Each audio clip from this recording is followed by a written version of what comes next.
जय जय श्री राधे।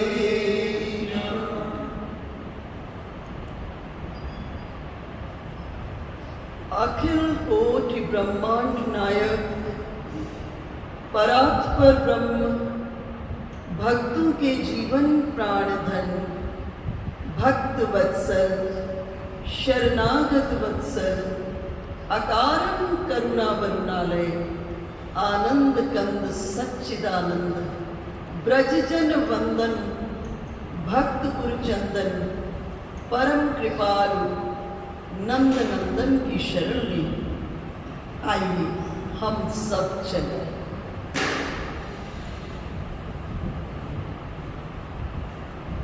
देखिए, स्कंद पुराण में श्रीमद् भागवत महापुराण का जो महात्म आता है, क्योंकि रास पंचाध्यायी पर हम आप चर्चा करेंगे, तो उससे पहले ब्रज धाम के कुछ महत्व पर, महात्म पर चर्चा करते हुए इस विषय में प्रवेश करेंगे। देखिए, ये ब्रज जो है, ये लता पता गुल्म औषधि सच्चिदानंद घन स्वरूप भगवान का विग्रह है। इसमें जो ये लता पता वृक्ष औषधि जितना भी है, ये सदरूप है। गोपी जो है वो चिद रूप है, और श्री राधा कृष्ण जो है वो आनंद स्वरूप है। इसलिए ये ब्रज जो है सच्चिदानंद विग्रह स्वरूप है। और इस ब्रज के भीतर में जिस समय भगवान अपनी लीला का संवरण कर लिए, तो वज्रनाभ जी ये आवाज कैसे कर रहा था? अच्छा, इसको बंद करके डाल, बंद करके डाल, बस दैट्स ऑल। जब भर जाएगा फिर आप चलाना इसको बंद। तो विषय पर लौटते हैं। भगवान जब अपनी लीला का संवरण करते हैं, संवरण के उपरांत परीक्षित जी और वज्रनाभ जी, अर्जुन, भगवान की कुछ रानियां, ये सब कहाँ पहुंचते हैं? हस्तिनापुर। हस्तिनापुर पर युधिष्ठिर जी वज्रनाभ जी को ब्रजपति के रूप में अभिषिक्त कर देते हैं, उनका अभिषेक कर देते हैं कि ब्रजपति हैं। और सभी के सभी ब्रज में आते हैं। ब्रज में आते हैं तो उनको कुछ नहीं दिखाई देता, एक भी प्राणी उन्हें ब्रज में नहीं दिखाई देता। बड़े व्याकुल हो जाते हैं, खोजने लगे पूरे ब्रज के भीतर में, और खोजते खोजते जमुना जी के पुलिन की ओर जा रहे थे, तो गोपेश्वर महादेव के आसपास एक पर्ण कुटीर का दर्शन हुआ। उस पर्ण कुटीर को देखकर लगा कोई बहुत सिद्ध ऋषि की तपस्थली है। वहां पर जाकर के पुकारने लगे। जब पुकारने लगे तो शांडिल्य ऋषि बाहर आए। शांडिल्य ऋषि ब्रजवासियों के पुरोहित और नंद बाबा के कुलगुरु हैं। तो शांडिल्य ऋषि आए तो उन्होंने प्रश्न किया कि मुझे ब्रजपति के पद पर अभिषिक्त कर दिया गया है, मेरा अभिषेक कर दिया गया है, लेकिन ब्रज में तो कहीं कोई दिखाई नहीं दिया। तो प्रजा ही नहीं है तो राजा की क्या भूमिका? मैं किसका पालन, किसका पोषण करूंगा? मेरा अभिषेक तो कर दिया ब्रजपति के पद पर मैं क्या करूंगा? तो इस जगह शांडिल्य ऋषि से प्रश्न किए कि सब ब्रजवासी कहाँ गए हैं। तब शांडिल्य ऋषि ने कहा, आपका प्रश्न का जो वास्तविक उत्तर है वो ये है, श्री कृष्ण न तो कहीं जाते हैं, श्री कृष्ण न तो कहीं जाते हैं और न कहीं से आते हैं। सिर्फ इतना रहस्य है भगवान की दो प्रकार की लीलाएं हैं। एक वास्तवी लीला जिसे नित्य लीला कहते हैं, उसमें काल युग और अन्य चीज का कोई विक्षेप नहीं है, तो वो वास्तवी लीला है। और वास्तवी लीला से भगवान अवतार लेकर व्यवहारिकी लीला के भीतर में प्रवेश करते हैं, जिसका निश्चय होता है कि भगवान अमुक काल में अमुक समय तक अमुक तिथि तक भगवान इस व्यवहारिक लीला का संपादन करेंगे। उसके बाद लीला का संवरण करके पुनः नित्य लीला के भीतर में प्रवेश कर जाएंगे।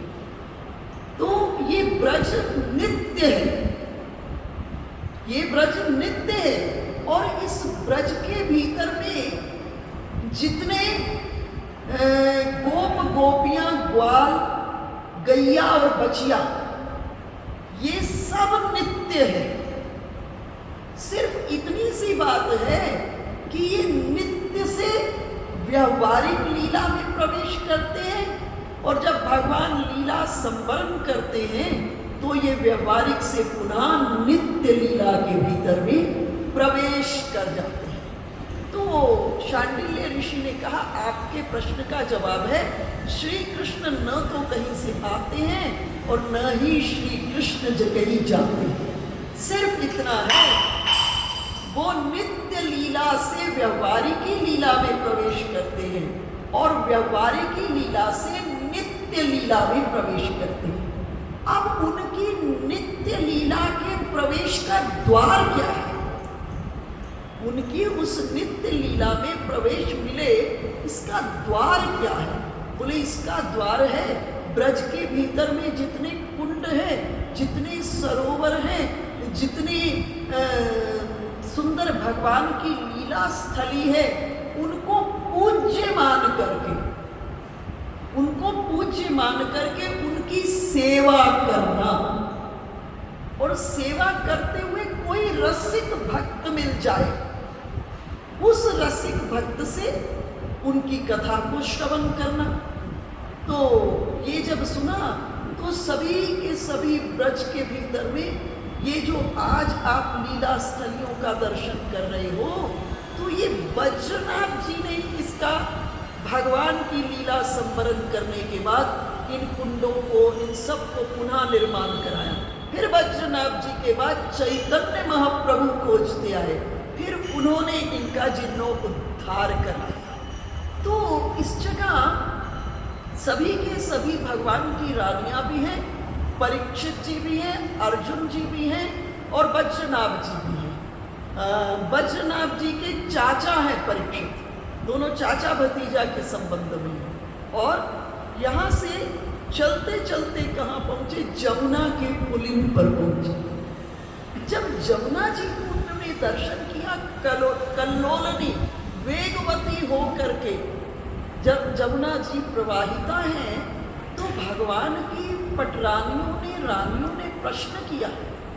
उन्होंने प्रश्न किया कि आप भगवान की चौथे नंबर की पटरानी कालिंदी जी हैं।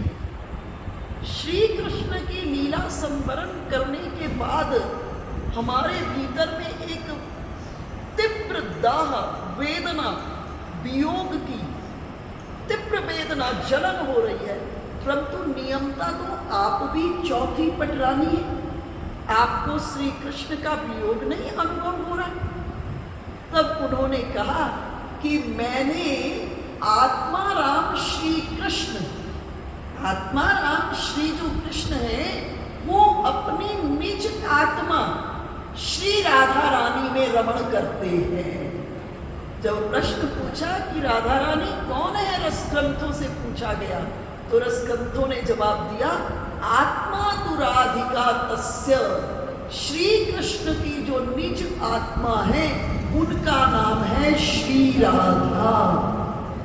तो बोले आत्मा राम श्री कृष्ण नित्य अपनी आत्मा में रमण करते, इसीलिए वो आत्मा राम है, आत्मा में रमण करते हैं। और उनकी आत्मा कौन है? उनकी आत्मा है श्री राधा। और बोले हमने श्री राधा रानी का दास्यत्व स्वीकार कर लिया, दास्यत्व स्वीकार कर लिया है। और तस्या दास्य प्रभावेना विरहो न संस्पृष्ट, उनके दासी भाव को स्वीकार करने के कारण हमें विरह नहीं अब स्पर्श करता, क्योंकि रूप में कौन है? वास्तव में श्री कृष्ण है ना? निराकार कृष्ण ही राधा है ना? और साकार राधा कृष्ण है।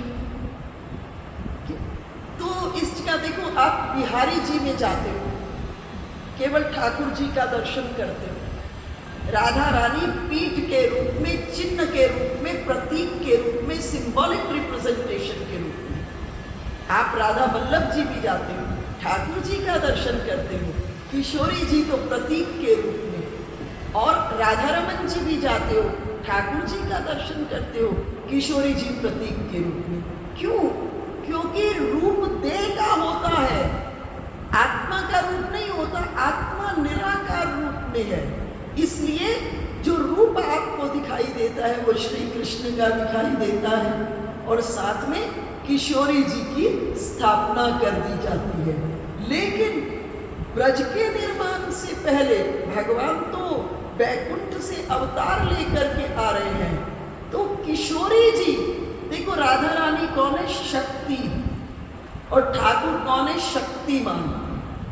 वास्तव में इस ब्रह्मांड में एक ही ब्रह्म है, दो ब्रह्म हो नहीं सकते, ठीक है? एक ब्रह्म, और उन ब्रह्म की शक्ति श्री राधा। देखो, कोई फिल्म अकेले एक से नहीं चल सकती, संभव ही नहीं है कि एक से फिल्म चल जाए। तो भगवान कृष्ण ही इस लीला को करने के लिए दो रूपों में प्रकट हो जाते हैं, एक श्री कृष्ण और एक राधा रानी के रूप में प्रकट हो जाते हैं। अब दो से भी फिल्म पूरी नहीं चल सकेगी, इसलिए आप फिल्म में देखते हो, हीरो है, एक हीरोइन है, एक कैरेक्टर आर्टिस्ट है, एक विलेन है, फिर सपोर्टिव कितने आर्टिस्ट हैं, फिल्म में देखते हैं ना। उसी तरह से इस फिल्म के भीतर में एको ब्रह्म श्री कृष्ण दो रूपों में, जैसे उस ब्रह्म के पास सब कुछ बनाने की सामर्थ्य है, उसने इतने बड़े ब्रह्मांड का निर्माण कर दिया, तो उस ब्रह्म ने अपनी ही शक्ति को निकाल करके एक रूप दे दिया, जिस रूप का नाम श्री राधा है। गोस्वामी जी महाराज मानस में कह रहे हैं, उपजय जासु अंश गुण खानी अगणित उमा रमा ब्रह्मानी, जिनके एक अंश से अनगिनत उमा रमा ब्रह्मानी का प्रादुर्भाव होता है। तो उस परमात्मा ने इस लीला को करने के लिए अपनी ही आत्मा को रूप दे दिया, जिस रूप का नाम क्या है? श्री राधा है, राधा रानी का रूप। अब लीला के लिए और सहयोगी भी चाहिए, तो किशोरी जी के अंश से, किशोर, दूसरे शब्दों में मैं कहूँ, किशोरी जी ही अपने तेज से, अपने रूपों से अष्ट सखियों को प्रकट करते अपने रूप से, ताकि ये लीला आसानी से चलने में आसानी हो जाए। वास्तव में तो इस सृष्टि में एक ही ब्रह्म है, इसलिए गुरबानी में बहुत सुंदर कहते हैं, आपे गोपी आपे काना आपे रास रचावे। स्वयं ही गोपी है, स्वयं ही कृष्ण है, स्वयं ही रास रचा रहे हैं। इसलिए ये द्वैत की लीला नहीं है, ये अद्वैत की लीला है। आपको समझना पड़ेगा, एक ही ब्रह्म है। और जैसे इसको यूं समझिए, एक समुद्र और समुद्र में असंख्य तरंगे, समुद्र की तरंगे हैं, तरंगों का समुद्र नहीं है, समुद्र की तरंगे। एक समुद्र में से असंख्य तरंगे हैं और समुद्र के भीतर में उन तरंगों का समुद्र के साथ मिलन हो रहा है, मिलन से दूर जा रहे हैं, क्रीड़ाएं हो रही हैं। और जब समुद्र तरंग के रूप में प्रकट हो रहा है तब भी समुद्र अपनी इंडिविजुअल आइडेंटिटी, अपनी व्यक्तिगत सत्ता बनाए रखता है। तब भी वो अपना समुद्र अपनी व्यक्तिगत सत्ता को बनाए रखता है।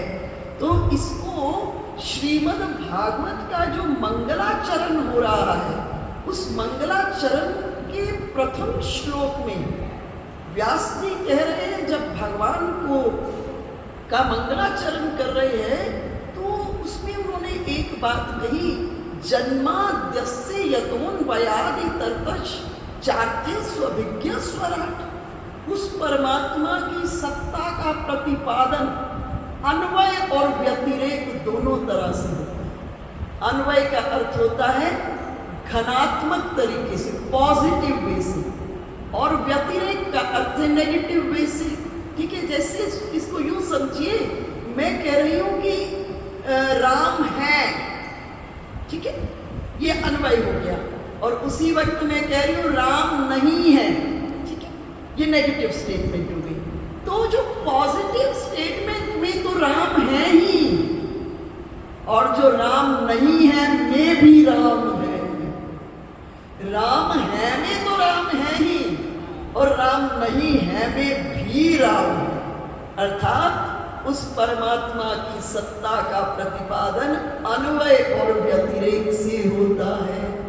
तो कालिंदी जी ने कहा कि ऐसा है, मैंने राधा रानी का दास्यत्व स्वीकार कर लिया है, और उनके दास्यत्व के प्रभाव से अब मुझे विरह स्पर्श नहीं करता, क्योंकि राधा रानी कौन है? श्री कृष्ण की निज आत्मा है, और कीमत किसकी है? आत्मा की कीमत है।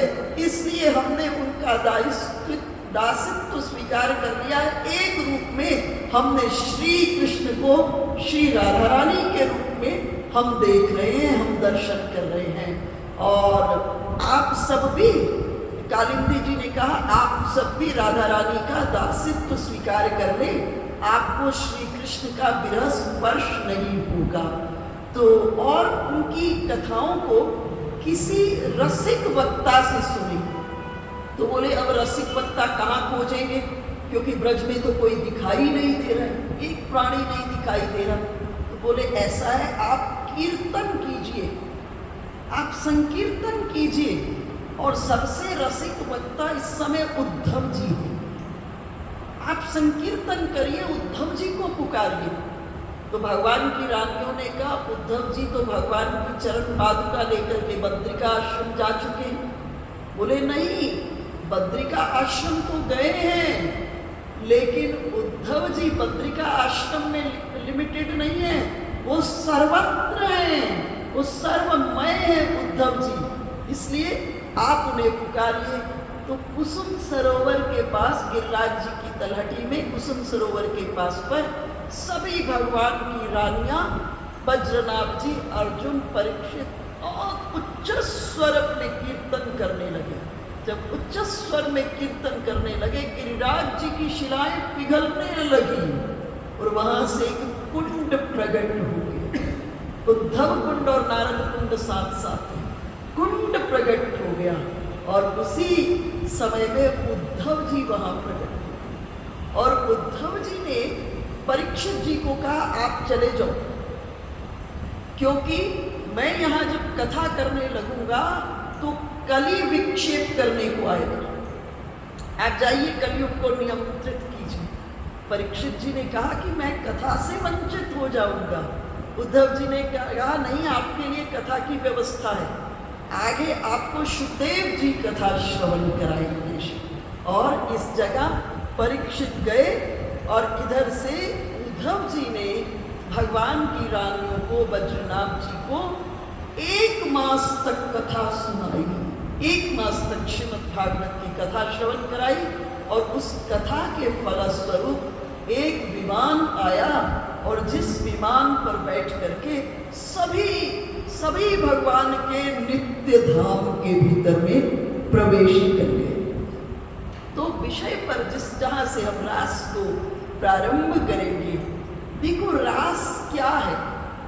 रास है सभी रसों का समूह, सभी रसों का समूह। भगवान रास लीला क्यों कर रहे हैं? रास लीला का कारण क्या है? बोले रास लीला के माध्यम से श्री कृष्ण रस की मर्यादा की स्थापना कर। बोले रस की मर्यादा क्या है? बोले जब वेद से पूछा गया कि ब्रह्म का स्वरूप क्या है, तो वेद ने एक ही शब्द में जवाब दिया, रसो वैसा। वो ब्रह्म रस रूप है। तो रस की मर्यादा क्या है? स्वयं रस है, स्वयं रस है। जो भी उनके संपर्क में जाएगा वो रसीला हो जाएगा। ये रस की मर्यादा है। घर के भीतर में स्त्रियां क्या करती हैं? बूंदी बनानी हो तो पहले फीकी बूंदी को तलती हैं, उसके बाद उसको चाशनी में डालती हैं। जब फीकी बूंदी को चाशनी में डालती हैं तो वो रसीली हो जाती है। आप बनारस में जाइए, आपको बांस का मुरब्बा मिलेगा, आपको करेले का मुरब्बा मिलेगा। तो रस की मर्यादा क्या है कि बांस जैसी सूखी लकड़ी को रसीला बना, कड़वे करेले को रसीला बना। अर्थात हम कैसे इससे ठाकुर जी को कुछ लेना देना नहीं, बस जैसे है वैसे के वैसे उनके साथ जुड़ जाए। और जैसे ही जुड़ेंगे तो हम भी रसीले हो जाएंगे।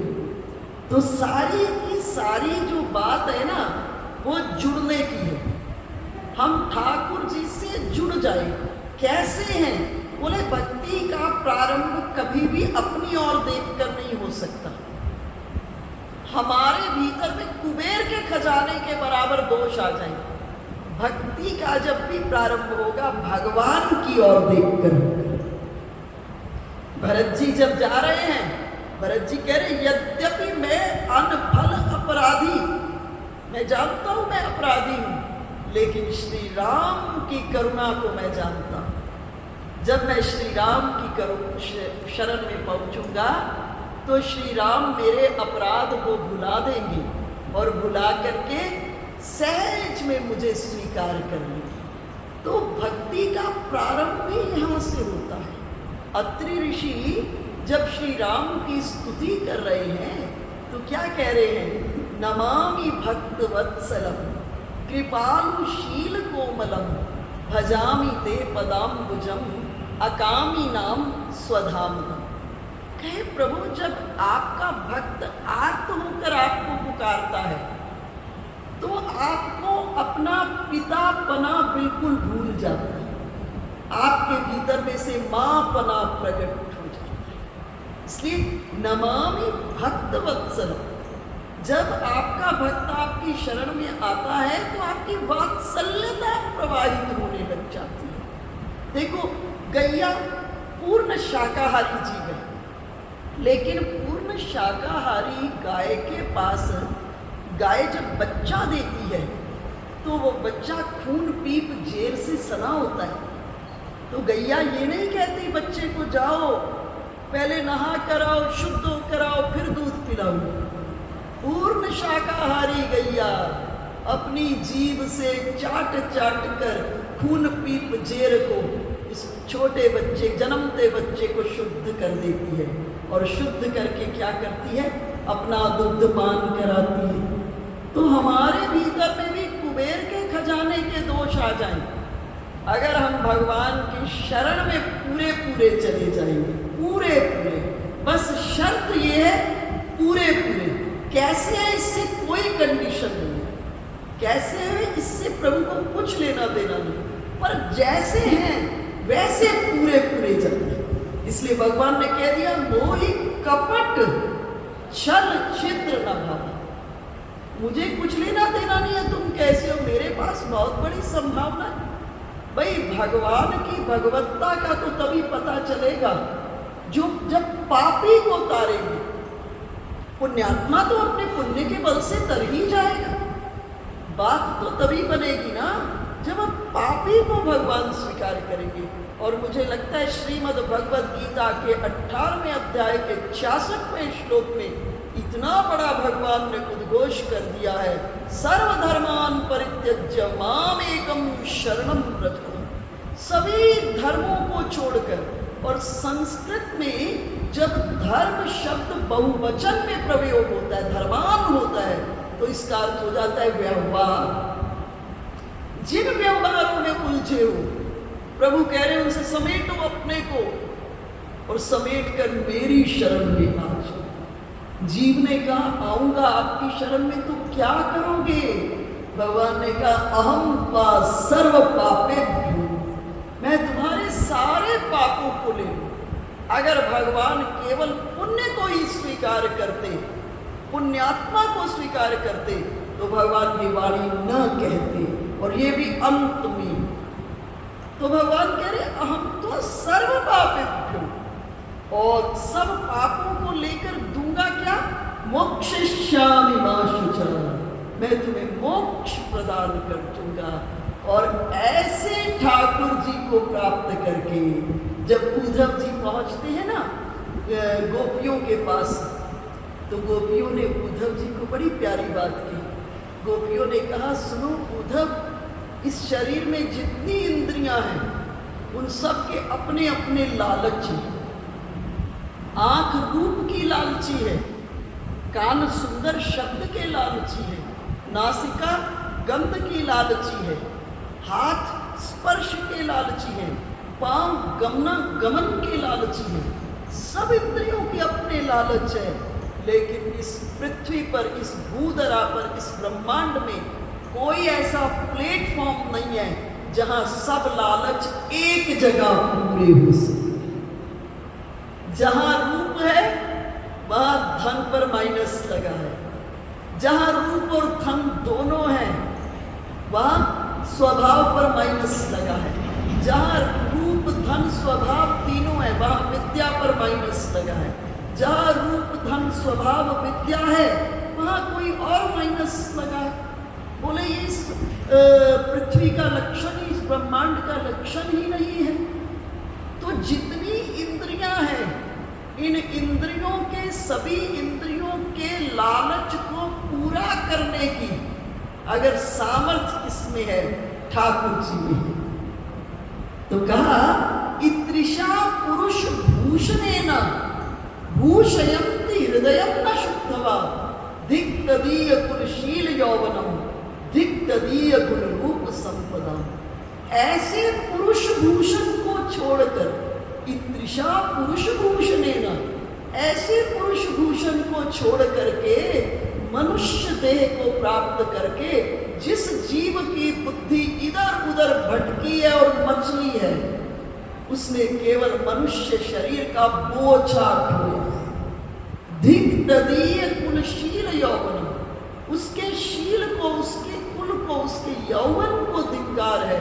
धिक तदीय कुल रूप संपदा, उसका रूप और संपदा को धिक्कार है। तो इन सब इंद्रियों के लालच के पोषण होने का स्थान कौन सा है? ठाकुर जी। तो विषय पर लौटती हूं, वो ब्रह्म रस है। हम कैसे इससे प्रभु को कुछ लेना देना नहीं, बस एक सावधानी, जैसे हैं वैसे के वैसे पहुंचे।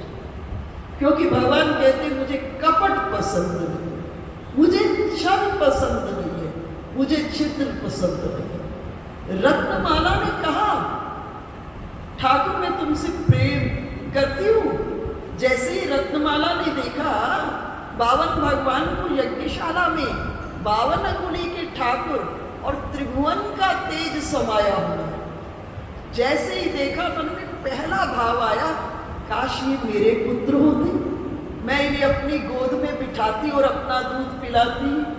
भगवान ने कहा, रत्नमाला तुम्हारे आमंत्रण को स्वीकार किया, तैयारी करो, समर्पण की बेला की प्रतीक्षा करो। ये घटना कब हुई? सतयुग में। सतयुग में ये घटना हुई और सतयुग से प्रतीक्षा करते करते द्वापर के अंत में यही रत्नमाला पूतना बनी। और पूतना बन के किस रूप में आई? लक्ष्मी का सौंदर्य धारण करके आई। जब लक्ष्मी का सौंदर्य धारण करके आई और श्री कृष्ण गोद के भीतर में आ गए, गोद में आ गए तो भगवान अपने नेत्र को बंद कर दिया। पूतना को कहे, पूतना तुमने मुझे आमंत्रित किया है, मैंने तुम्हारे आमंत्रण को स्वीकार कर लिया, पर तुम कपट धारण करके आई और मुझे कपट प्रिय नहीं है।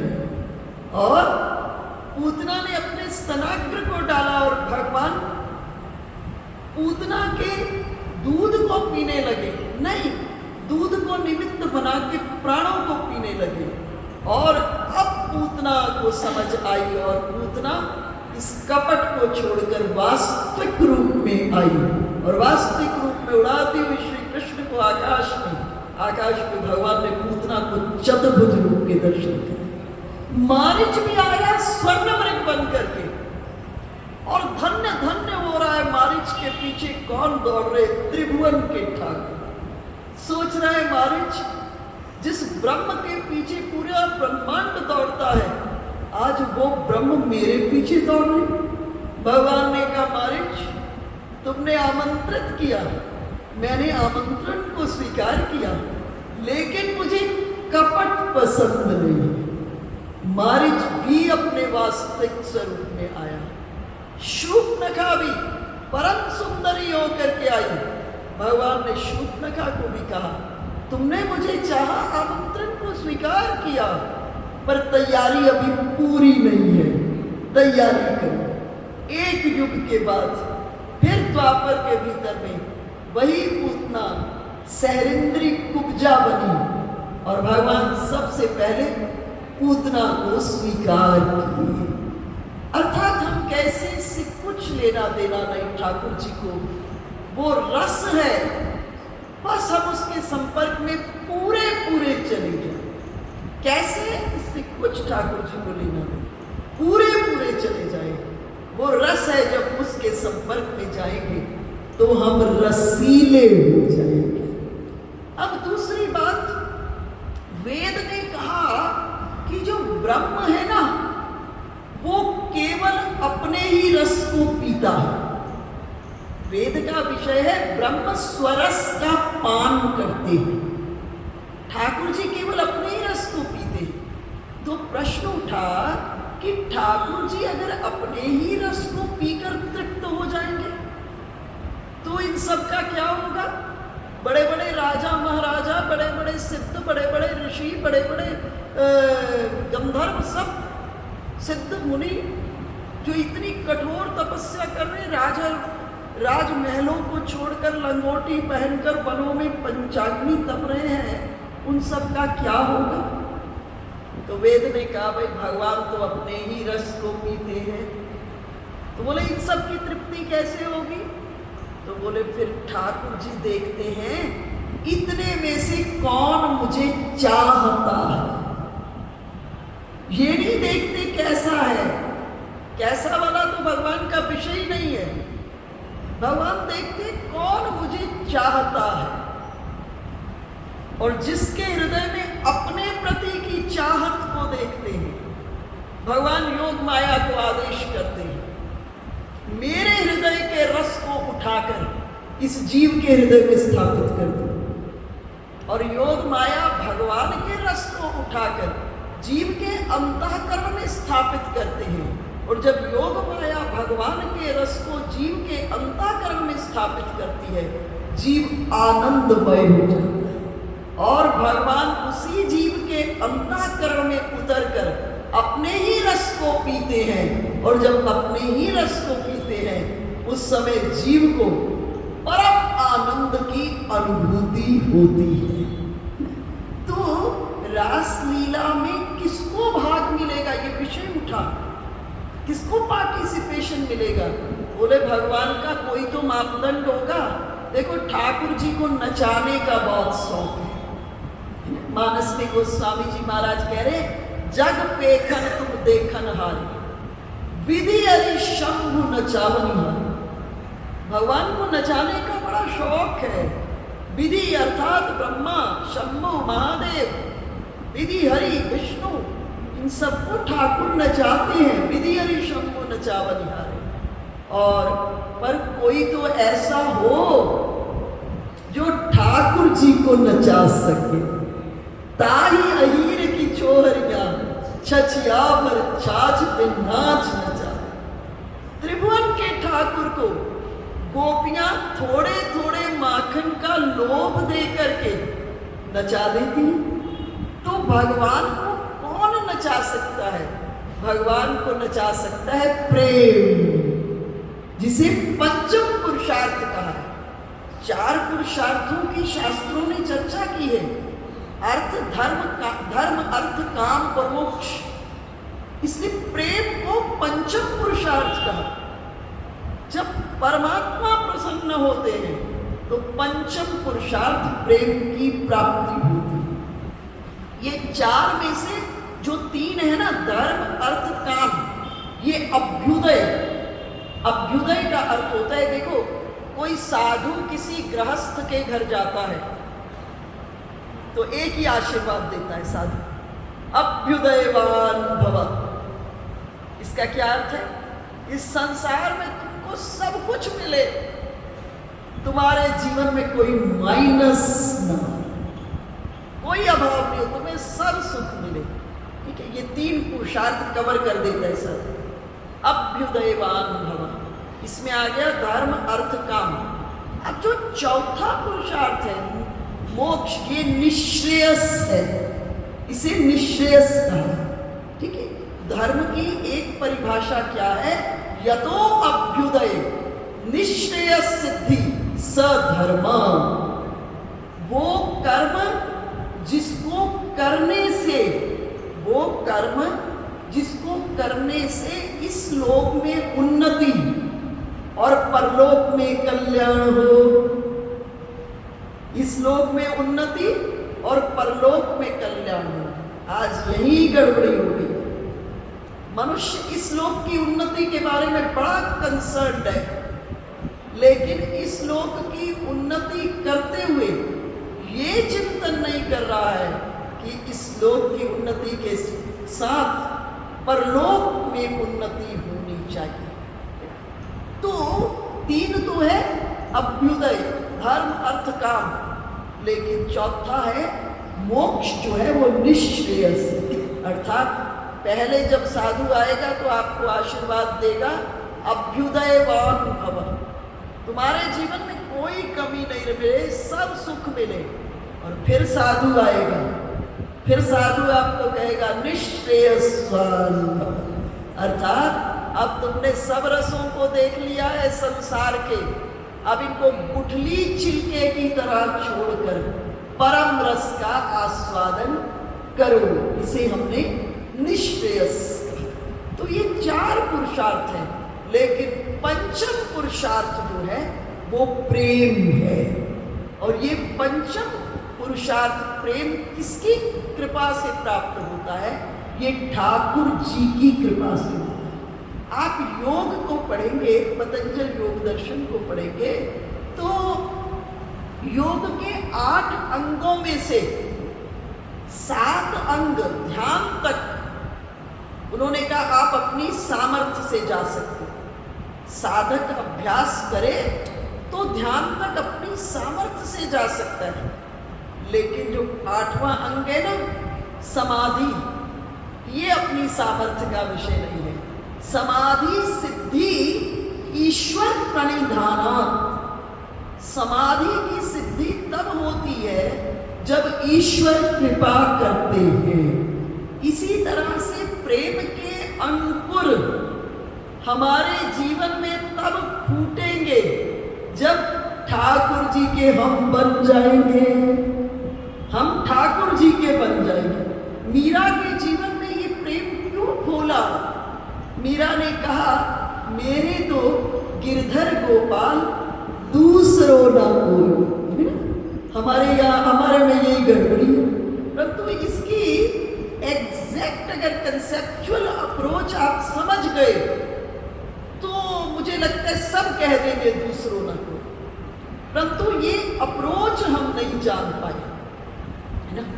मीरा ने कहा, मेरे तो गिरधर गोपाल, हम सब कहते हैं, जितने बैठे सब कहते गिरधर गोपाल, लेकिन मीरा ने एक सीढ़ी ऊपर उठकर क्या कहा, दूसरों ना कोई, दूसरों ना कोई। देखो, वास्तव में उस ब्रह्म को छोड़कर दूसरा है ही कौन इस सृष्टि में? कौन है इस सृष्टि के भीतर में दूसरा? मीरा जब पहुंची वृंदावन के भीतर में, जीव गोस्वामी ठाकुर जी की सेवा में रत, इतने में मीरा पहुंच गई दर्शन के लिए। बिहारी जी का दर्शन हुआ, राधारमन जी का दर्शन हुआ। राधारमन जी के दर्शन के बाद कहे, मैं जीव गोस्वामी से मिलना चाहती हूँ। उन्होंने समाचार भेजा, तो उन्होंने कहा कि वो किसी स्त्री से नहीं मिलते, किसी स्त्री से नहीं मिलते। मीरा ने कहा, इस ब्रज में दूसरा पुरुष आ कौन गया? देखो, ब्रह्म ज्ञान जीव गोस्वामी जी को यहां से हुआ था। दूसरा पुरुष कौन आ गया? मैंने तो एक ही सुना था, इस ब्रह्मांड के भीतर में एक ही पुरुष है, कृष्ण, दूसरों ना कोई। इसलिए कृष्ण लीला में प्रवेश करने की ये पहली शर्त है कि कृष्ण लीला में केवल नारी को प्रवेश है, पुरुष को प्रवेश नहीं है। नारी का अर्थ शरीर से नारी नहीं है, नारी का अर्थ है जिसने अहंकार का विसर्जन कर दिया, जिसने, जैसे एक बेल जो है ना, एक वृक्ष के आश्रय से ऊपर की ओर चढ़ती है। बेल को ऊपर चढ़ाना है तो एक वृक्ष का आश्रय चाहिए, उसी तरह से जीव को आश्रय चाहिए उस ब्रह्म का, और वो ब्रह्म ही पुरुष है। हम जितने हैं इस पृथ्वी पर लताओं के रूप में हैं। जीव गोस्वामी के अंतर्नेत्र खुल गए, जीव गोस्वामी जी बाहर आए और जीव गोस्वामी जी मीरा के साथ बहुत देर तक सत्संग किए। तो आवश्यकता किसकी है कि हम उन ब्रह्म की शरण में चले जाएं, है ना। किन की शरण के भीतर में चले जाए? जो रस रूप है, जो रस रूप है, और ये हृदय में पहले बिछा ले। देखो, घटना इन चीजों से होनी है।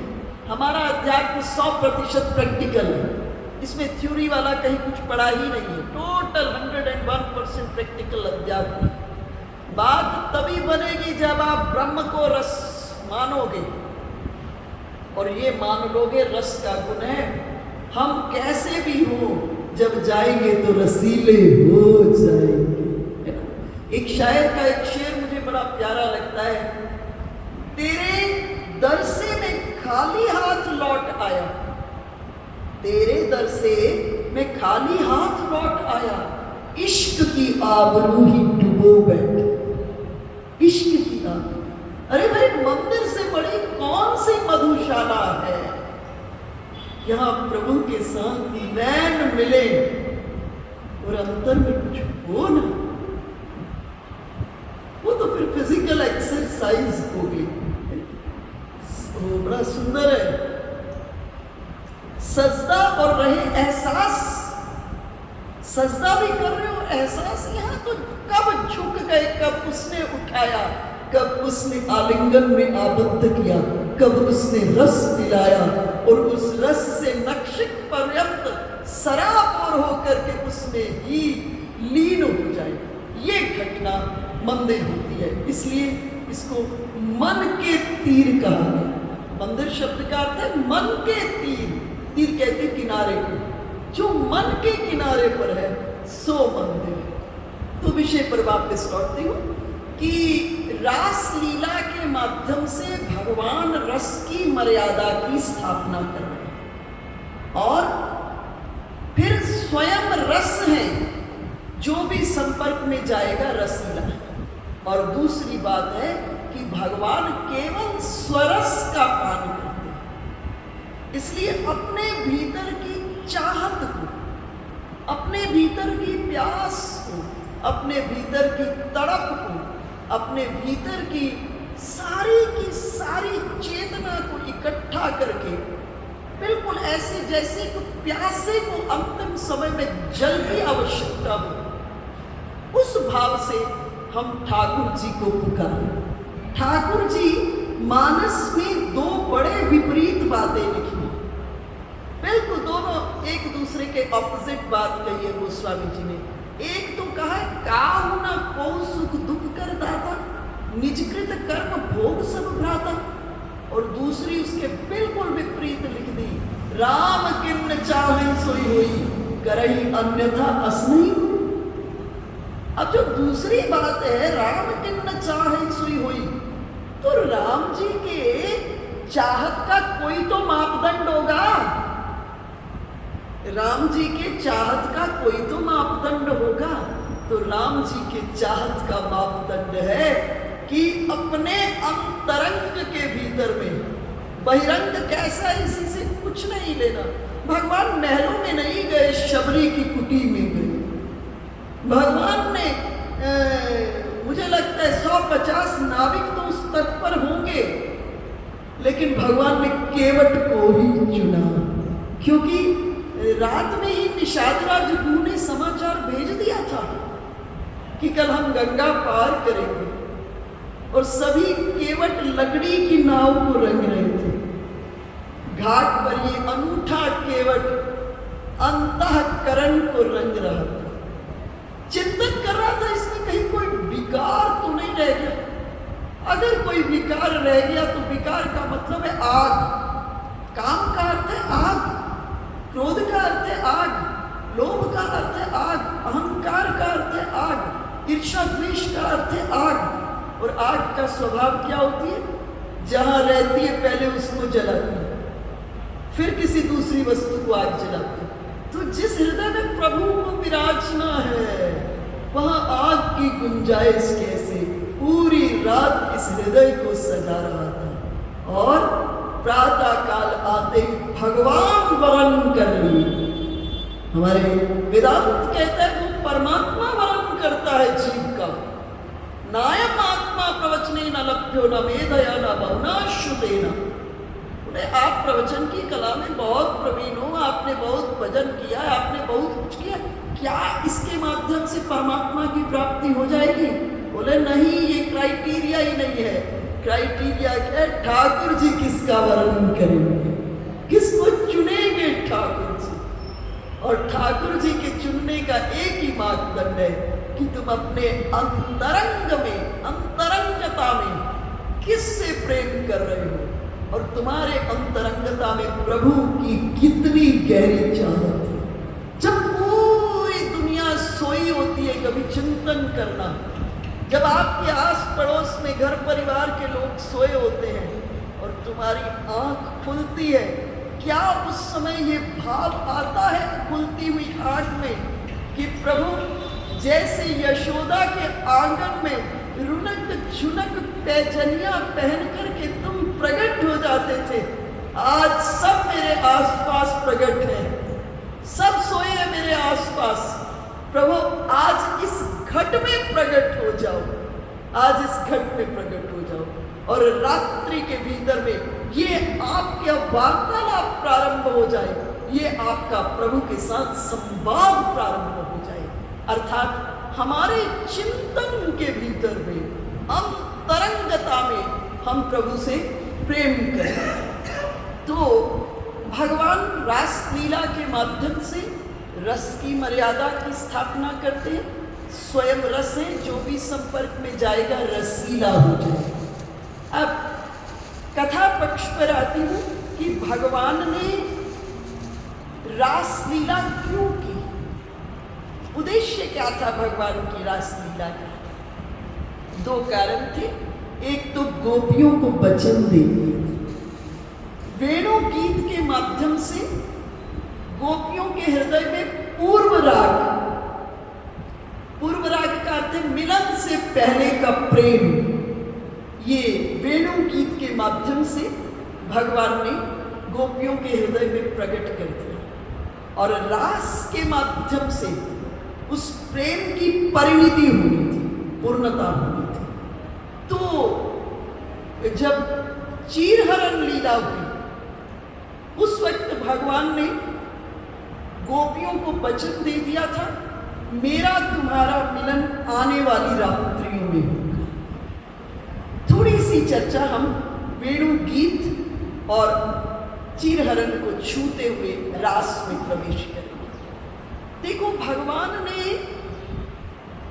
गोपियों के भीतर में अपने प्रति के प्रेम को जगाया। इसलिए रासलीला का प्रारंभ कहां से हो रहा है? भगवान अपी का अर्थ होता है भी। हम प्रभु को चाहें कि कोई बड़ी बात नहीं, हमको तो चाहना है, हमारा गुजारा नहीं चलने वाला उनके पास बिना, परंतु बात यह प्रभु चाहे। और इस रास लीला में विशेषता क्या है? गोपियां तो चाहती हैं श्री कृष्ण से मिलना, लेकिन विशेष बात क्या है? श्री कृष्ण चाह रहे हैं गोपियों से मिलना। इसलिए भगवान अपि शब्द नंदनंदन नहीं प्रयोग किया, भगवान शब्द का प्रयोग किया। भगवान अपि तारात्री शरदोत्फुल्ल मल्लिका विक्षरन्तु मनश्चक्रे योग माया मुपाश्यता। भगवान चाह रहे हैं गोपियों से मिलना। जब इसको सुना सुखदेव जी ने, रोमांचित हो गए सुखदेव जी। गोपियों को से प्रभु मिलना चाह रहे हैं। भाई, जीव परमात्मा को चाहे ये सौभाग्य की बात है, लेकिन ये परम सौभाग्य का क्षण है जब ब्रह्म जीव से मिलना चाहे।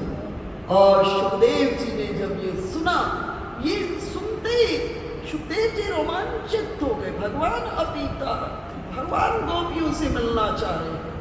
तो पूर्व राग में भगवान ने वेणु गीत में, गोपियां वन में नहीं गई हैं, गोपियां अपने घर में ही हैं, गोपियां अपने घर में ही हैं। और भगवान वन के भीतर में वेणुवादन कर रहे हैं। प्रातःकाल यशोदा मैया श्याम सुंदर का सुंदर श्रृंगार करती है और सुंदर श्रृंगार करके अपने बाल सखाओं के साथ भगवान गोचारण के लिए, वत्सचारण के लिए भगवान वन में जाते हैं। और जब भगवान वन में जा रहे होते हैं, सभी की सभी गोपियां अपनी छज्जों पर, अटारियों पर खड़ी होकर के, मार्गों में खड़े होकर के इन नेत्रों के माध्यम से श्याम सुंदर की छवि को निहारते हुए हृदयस्थ कर लेती हैं, हृदयस्थ। और जब छवि निहार रही है गोपियां और श्याम सुंदर भी अपनी टेढ़ी चितवन से गोपियों के प्रेम को स्वीकार कर रहे हैं, और उस समय ये जो नेत्र कटाक्ष के माध्यम से जो गोपियों के प्रेम को स्वीकार कर रहे हैं, उस समय में गोपियां श्याम सुंदर के भीतर में, देखो इधर से दो चीजें, जिस समय आप जानते हैं, जिस समय यशोदा मैया कृष्णचंद्र को बांधने का प्रयास करने लगी, तो रस्सी कितनी छोटी हो गई? 2 अंगुल हो गई। जब जयंत के पीछे भगवान का कुशा का ब्रह्मास्त्र चल रहा था, तब भी जयंत और ब्रह्मास्त्र के पीछे में 2 अंगुल का। जिस समय दुर्वासा जी के पीछे में अम्बरीश की सुरक्षा में सुदर्शन चक्र था, कितना अंगुल? 2 अंगुल। ये 2 अंगुल क्या है? इसकी अध्यात्म में बहुत बड़ी भूमिका है। एक अंगुल है आपकी चाहत, प्रयत्न। अध्यात्म की भाषा में प्रयत्न का अर्थ है चाहत और प्यास, और दूसरा अंगुल है प्रभु की कृपा। आप इधर खड़े हैं, प्रभु उधर से खड़े हैं, है ना।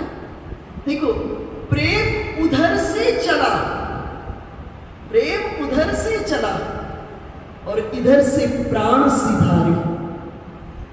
प्रेम उधर से चला, इधर से प्राण सिधारे, दोनों ही मिल गए देह मंदिर के द्वारे। दोनों ही मिल गए देह मंदिर के द्वारे। एक दूसरे को जब दोनों ने देखा, पता नहीं कब किसमें कौन समाया। एक दूसरे ने जब दोनों को देखा, पता नहीं कब कौन किसमें समाया। प्रेम तत्व के सिंधु में, प्रेम तत्व के सिंधु में जब प्राण बिंदु खो गया, प्रेम तत्व के सिंधु में जब प्राण बिंदु खो गया, तब पंच तत्व तन त्याग कर अलख निरंजन हो गए। तब पंच तत्व इस प्राण को त्याग कर, इस तन को त्याग करके अलख निरंजन हो गया। तो गोपियों की शुरुआत यहां से है, पूर्वराग। पूर्वराग और भगवान श्याम निहारती है नेत्रों के माध्यम से, हृदय में रखती है श्याम सुंदर। और अब श्याम सुंदर तो कहां चले गए? श्याम सुंदर तो आगे वन में गोचारण करने के लिए अपने सखाओं के साथ चल दिए। अब गोपियों को लगता है ये दिन कैसे गुजरेगा, जो विरह है। और कृष्णचंद्र वन में सोच रहे हैं, अगर इतना विरह जो गोपियों के भीतर है, इसमें लगता है देह ही ना इनकी खत्म हो जाए। अगर इनकी देह खत्म हो गई तो मेरी लीला के अंतर में, अगर गत में अगर रास बनी है, अभी रास नहीं हुई है, फिर वो मेरी अवतार की लीला संपूर्ण नहीं हो पाएगी। इसलिए उस पूर्व राग के पोषण के लिए भगवान क्या किए, वन में अपने सखाओं के साथ गोपियों ने निहारा, नेत्रों के माध्यम से हृदय में प्रभु समाये। श्याम सुंदर चले गए, वन में जैसे ही पहुंचे, अब भगवान ने वनमाली का श्रृंगार कर दिया। सबके भीतर में एक ही चाहत है, श्री कृष्ण हमें स्वीकारे। वन में जितने वृक्ष हैं उनके पुष्प सोच रहे हैं कृष्ण हमें स्वीकारे। जितने पत्ते हैं वो सोच रहे हैं कृष्ण हमें स्वीकारे।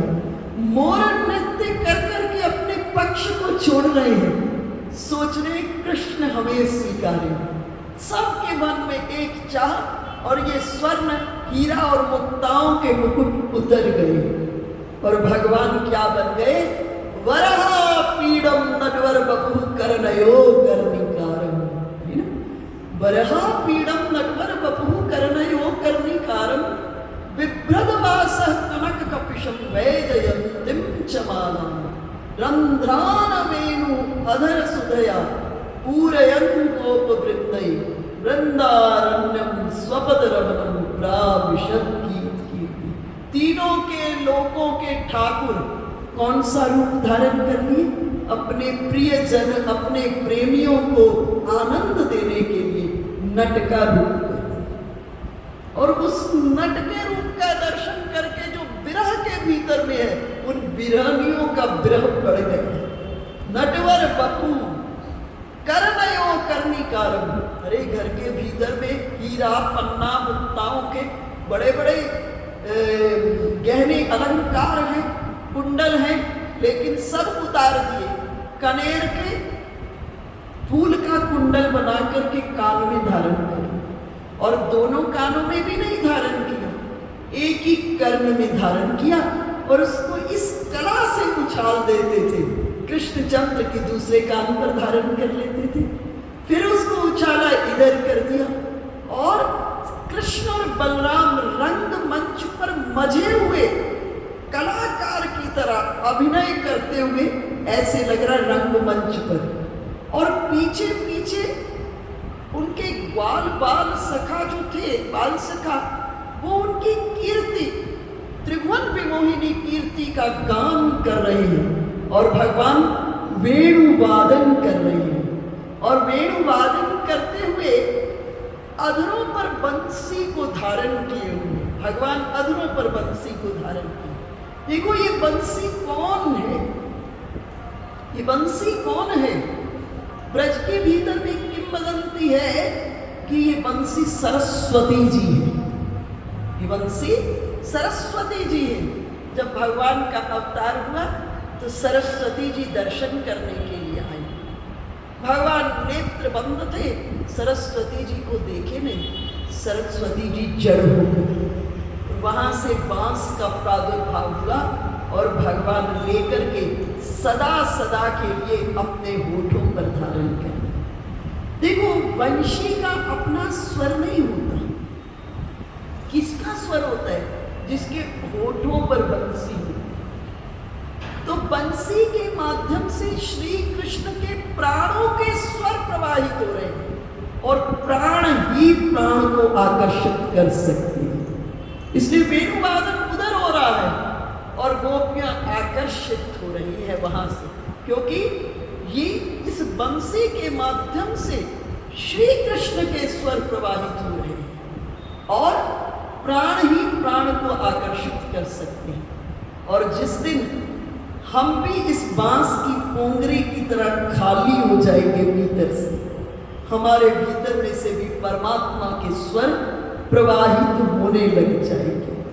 गोपियां कहती थी, देखो इस निगोड़ी बंसी को, इसको बाप की शरण नहीं, इसको दादा की शरण नहीं। चौराहे पर खड़ी हुई हमारे जीवन भर श्याम सुंदर के अधरामृत को पान किए जा रही है ये बंसी।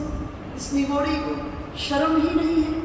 और जो बंसी है ये बांस के कुल में पैदा हुई है और बांस वृक्षों की कैटेगरी के भीतर में निकृष्ट माना जाता है, सबसे छोटी कैटेगरी का बांस माना जाता है। बोले जैसे किसी छोटे व्यक्ति को बड़ी जगह मिल जाए, छोटा व्यक्ति हो उसको बड़ी जगह मिल जाए तो वो इतरा जाता है। बोले ये बंसी बांस के कुल में पैदा हुई, जो काम इसके बाप दादाओं ने किया वही इसने किया। जंगल के भीतर में जब बांस आपस में रगड़ खाती है तो आग लग जाती है जंगलों के भीतर में। बोले जो इसके बाप दादाओं ने किया वो इसने किया। इसने भी हमारे हृदय के भीतर में आग लगा दी है। लेकिन ये बंसी श्री कृष्ण के ओठों पर आकर के इसने बहुत बड़ा उद्घोष कर दिया। पीछे आते हैं जब कालीनाग के फनों पर भगवान नृत्य कर रहे थे, तो जब भगवान कालीदह में कालीनाग के फनों पर नृत्य कर रहे थे तो नाग पत्नियां प्रकट हुई। नाग पत्नियों ने श्री कृष्ण से पूछा, हमको एक बात बताओ, हमारे पति ने कौन सा सत्कर्म किया? क्योंकि जीव के माथे पर काल नाचता है, कर्म नाचता है, प्रारब्ध नाचता है। हमारे पति के माथे पर गोपाल तुम नाच रहे, हमारे पति ने कौन सा सत्कर्म किया है? भगवान ने अभी नाग पत्नियों के प्रश्न का जवाब नहीं दिया। काली नाग बोल उठा। काली नाग ने कहा, ठाकुर मैं आपको ब्रह्म का अवतार तब मानूंगा जब इन 1000 फनों से जिससे विष उगलता हूं उससे तुम्हारा नाम लेना प्रारंभ कर दो। भगवान ने दोनों हाथ जोड़ दिए। भगवान ने कहा, कालीनाग तुम चाहो तो मैं तुम्हें दूसरा कृष्ण बना सकता हूं, तुम चाहो तो मैं चतुर्भुज रूप दे सकता हूं, लेकिन तुम्हारा स्वभाव बदलना मेरे बस की बात नहीं है। लेकिन ये बंसी जब श्री कृष्ण के होठों पर आ गई, इसने बड़ा उद्घोष कर दिया। बंसी ने कहा, ठाकुर तुम इस जगत में रूप बदलते चलो, स्वरूप बदलते चलो, मैं स्वभाव बदलते चलूंगी। इस बंशी ने, जिसने भी श्याम सुंदर की बंसी को सुना, कास्त्रंगते कल्पदाय मूर्छितेन, जिसने सुना उसका कुल शील योग परंपरा सब की सब भस्म हो गई। ये विशुद्ध अध्यात्म है। जिसने भी भगवान की बंसी को सुना, उसका जो पूर्वत्व था, जो पूर्व में जुड़ा था, वो सब भस्म हो गया, वो शुद्धाति शुद्ध हो गया और शुद्धाति शुद्ध होकर श्री कृष्ण प्रेम को प्राप्त किया। तो वंशी गोपियां घर में हैं, घर में है गोपियां, और घर से ही जब वंशी की ध्वनि को श्रवण की है, मन ही मन कहां पहुंच गई, वन में पहुंच गई। ये श्याम सुंदर की बंसी का आकर्षण, मन ही मन गोपियां कहां पहुंच गई, वन के भीतर में पहुंच गई। और मन से श्याम सुंदर बलराम जी के साथ वेणुवादन करते हुए, श्याम सुंदर साथ में, बलराम जी साथ में जो सखियां थी, बाल सखा थे, उनकी त्रिभुवन विमोहिनी कीर्ति का गान कर रहे थे, उन सब का दर्शन कर रही है। और दर्शन करते हुए कही कि सखी, ये नेत्र सिर्फ इस रूप के दर्शन के लिए ब्रह्मा जी ने बनाया, लेकिन ब्रह्मा इतना जड़ निकला, यहां ब्रह्मा जी को गाली तक दे दी है। ब्रह्मा इतने जड़ निकले कि जब हम श्याम सुंदर का दर्शन करते हैं तो आंखों पर पलकें बना दी ब्रह्मा जी ने। एक क्षण को जो पलक झपक जाती है और हम श्याम सुंदर के दर्शन से वंचित हो जाती हैं, उस समय हमें त्रुटिर्युगायते, हमको युगों की विरह पीड़ा को अनुभव करना पड़ता है। गोपियां इस वंशी का चिंतन करते हुए इतनी भावुक हो जाती थी और कृष्णचंद्र को कहती थी, ठाकुर हर वक्त बंसी को बजाना, लेकिन प्रातःकाल बंसी न बजाना। भगवान पूछे, क्यों बंसी को न बजाना?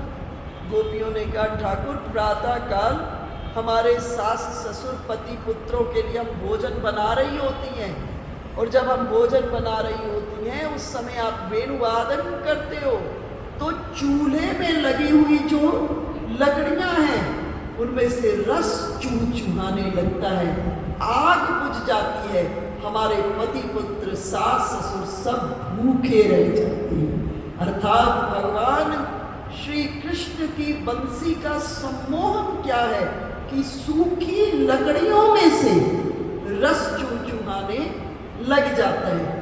और गोपियां कहती है, बंसी ये बताओ तुमने पुण्य कौन सा किया है, तुमने कौन सा पुण्य किया है कि ब्रजपति जो श्याम सुंदर है उनके ओठों का तुमको तकिया मिल गया सोने को, है ना? ब्रजपति जो श्याम सुंदर हैं उनके ओठों का तकिया मिल गया। अब भाई किसी कोई थका हुआ व्यक्ति हो, कैसा भी हो, उसको सोने के लिए बिस्तर ठीक मिल जाए तो आराम नहीं आ जाता।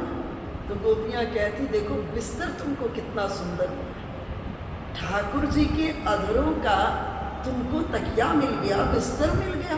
भाई चलो बिस्तर तो मिल गया, परंतु ऐसे में कोई गर्मी की दोपहरी हो, कुछ हो, ठंडी हवा मिल जाए तो तुम कितनी सौभाग्यशालिनी हो।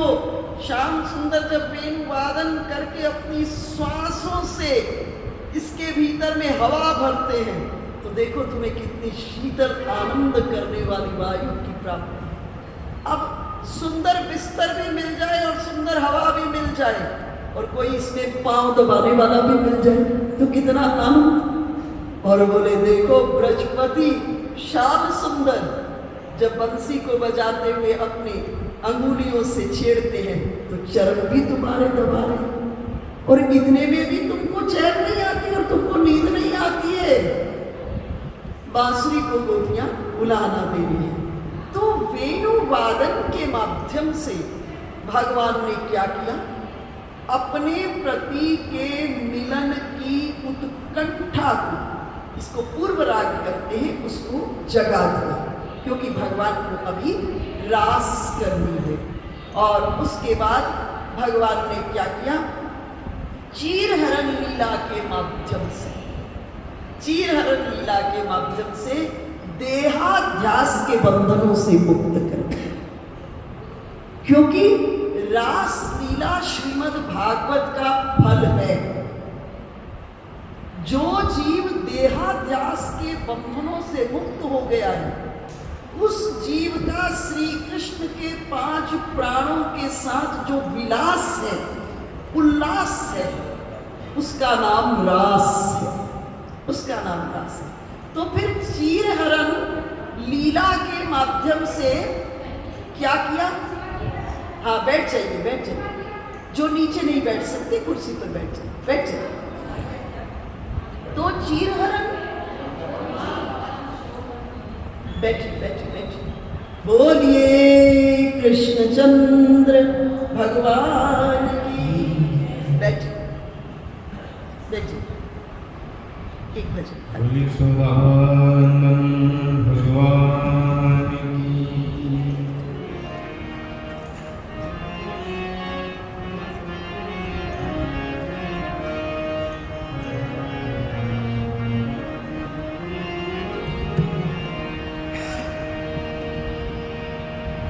हो सखी हाँ सखी सखी बाके बिहारी से हमारी लड़ गई अखियाँ। सखी बाके बिहारी से हमारी लड़ गई अखियाँ। सखी बाके बिहारी से हमारी लड़ गई अखियाँ। सखी बाके बिहारी से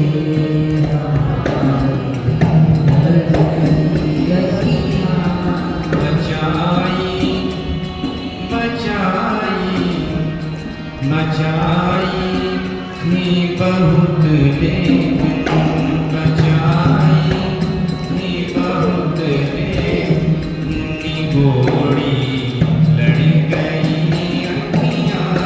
बचाई थी बहुत लेकिन निगोड़ी लड़ गई अखियाँ।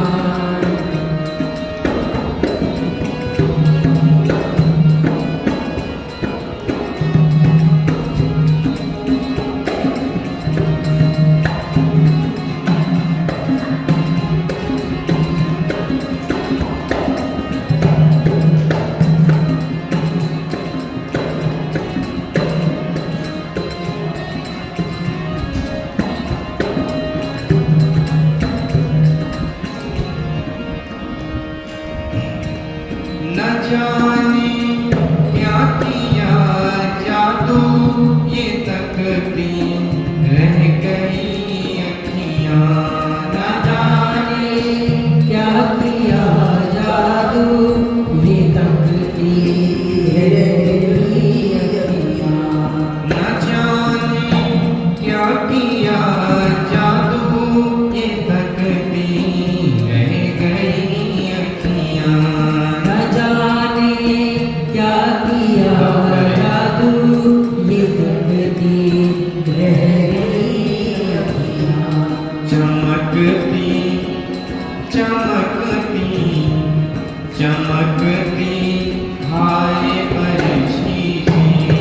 चमकती हाय बरछी गले गले गई अखियाँ। चमकती हाय बरछी सी गले गले गई अखियाँ। सखी बाके बिहारी से हमारी लड़ गई अखियाँ।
कहो कहो कहो कैसे कहाँ जाऊँ, कहो कैसे कहाँ जाऊँ, ये पीछे पड़ गई अखियाँ, कहो कैसे कहाँ जाऊँ, ये पीछे पड़ गई अखियाँ। सखी भाग्य बिहारी से हमारी लड़ गई अखियाँ, सखी भाग्य बिहारी से हमारी लड़ गई अखियाँ। भले तन से ये निकले प्राण मगर ये छवि न निकलेगी, भले तन से निकले प्राण मगर छवि न निकलेगी। भले तन से ये निकले प्राण मगर ये छवि न निकलेगी। भले तन से निकले प्राण मगर छवि न निकलेगी। अंधेरे अंधेरे अंधेरे मन के मंदिर में, अंधेरे मन के मंदिर में बड़ी सी गड़ गई अखियाँ। अंधेरे मन के मंदिर में बड़ी सी गड़ गई अखियाँ। सखी भाग्य बिहारी से हमारी लड़ गई अखियाँ। सखी भाग्य बिहारी से हमारी लड़ गई अखियाँ। बचाई बचाई बचाई थी बहुत लेकिन, बचाई थी बहुत निगोड़ी लड़ गई अखियाँ। बचाई थी बहुत लेकिन निगोड़ी लड़ गई अखियाँ। बचाई थी बहुत लेकिन निगोड़ी लड़ गई अखियाँ। बचाई थी बहुत लेकिन निगोड़ी लड़ गई अखियाँ। बाकी बिहारी से हमारी लड़ गई अखियाँ। तो वेणु गीत के माध्यम से भगवान ने गोपियों में पूर्व राग को मिलने की इच्छा क्षीर हरण के माध्यम से देह के ऊपर का आवरण उससे उनको मुक्त कर दिया और रास लीला के माध्यम से मिलन की पूर्णाहुति हुई। देखो, चीरहरण लीला के माध्यम से हम आप सबको तो भगवान शिक्षा दे रहे हैं और गोपियों को बहुत बड़ा ज्ञान दे रहे हैं। हम सबको शिक्षा दे रहे हैं पवित्र नदियों में, पवित्र सरोवरों के भीतर में जाकर के निर्वस्त्र स्नान नहीं करना चाहिए, वरुण देव के प्रति अपराध होता है। इसलिए पवित्र सरोवरों की, नदियों की मर्यादा बना करके रखी जानी चाहिए। और सूर्यास्त के बाद विशेष पर्वों को छोड़कर सूर्योदय और सूर्यास्त के बाद भी वहां स्नान नहीं करना चाहिए। ऐसे नहीं, गर्मी है, गंगा जी पहुंच गए 9 बजे, चलो जी डुबकी मार लो गंगा जी, नहीं, ये मर्यादा है। इस मर्यादा को हम बना के रखें, ये हम आप सबके लिए शिक्षा है। लेकिन गोपियों को बहुत बड़ा ज्ञान दे रहे हैं। गोपियां मार्गशीर्ष मास में अपने वस्त्रों को जमुना जी के किनारे पर उतार करके स्नान करती हैं और स्नान करके जल से बाहर आकर के कात्यायनी की मिट्टी की मूर्ति बनाती हैं और बनाकर षोडशोपचारों से पूजन करती हैं। और पूजन करके कात्यायनी से एक वरदान मांगती है। कात्यायनी महामाये महायोगिन्यधीश्वरी नंद गोप सुतम देवी पति में कुरुतेनम। हे कात्यायनी, हे महामाया, हे महायोगिन्यधीश्वरी, नंद गोप के पुत्र श्री कृष्ण हमें पति के रूप में प्राप्त हो। गोपियां बहुत सजग थी। पति किसको कहते हैं? जो पाती करे, और पाती का अर्थ होता है रक्षा करे। गोपियां बहुत सजग हैं। गोपियां सोच रही हैं हम भूले से इस जगत में किसी को अपना रक्षक न हो, क्योंकि जगत के लोग तो स्वयं मृत्यु के मुंह में पड़े हैं। जो मृत्यु के मुंह में स्वयं पड़ा हुआ है वो दूसरे की रक्षा कैसे कर सकता है? इसलिए गोपियां कात्यायनी से प्रार्थना कर रही हैं, हमारे रक्षक जब भी बने श्री कृष्ण ही हमारे रक्षक। और गोपियां वस्त्र उतार कर जमुना जी में स्नान करने लगी। भगवान ने गोपियों को देखा और हम आपको शिक्षा और गोपियों को ज्ञान देने के लिए इस लीला को करते हैं। देखो भगवान इन लीलाओं को, क्योंकि इससे पहले भगवान मर्यादा पुरुषोत्तम होकर के ये सब लीलाएं वहां मर्यादा के रूप में भगवान अवतरित थे।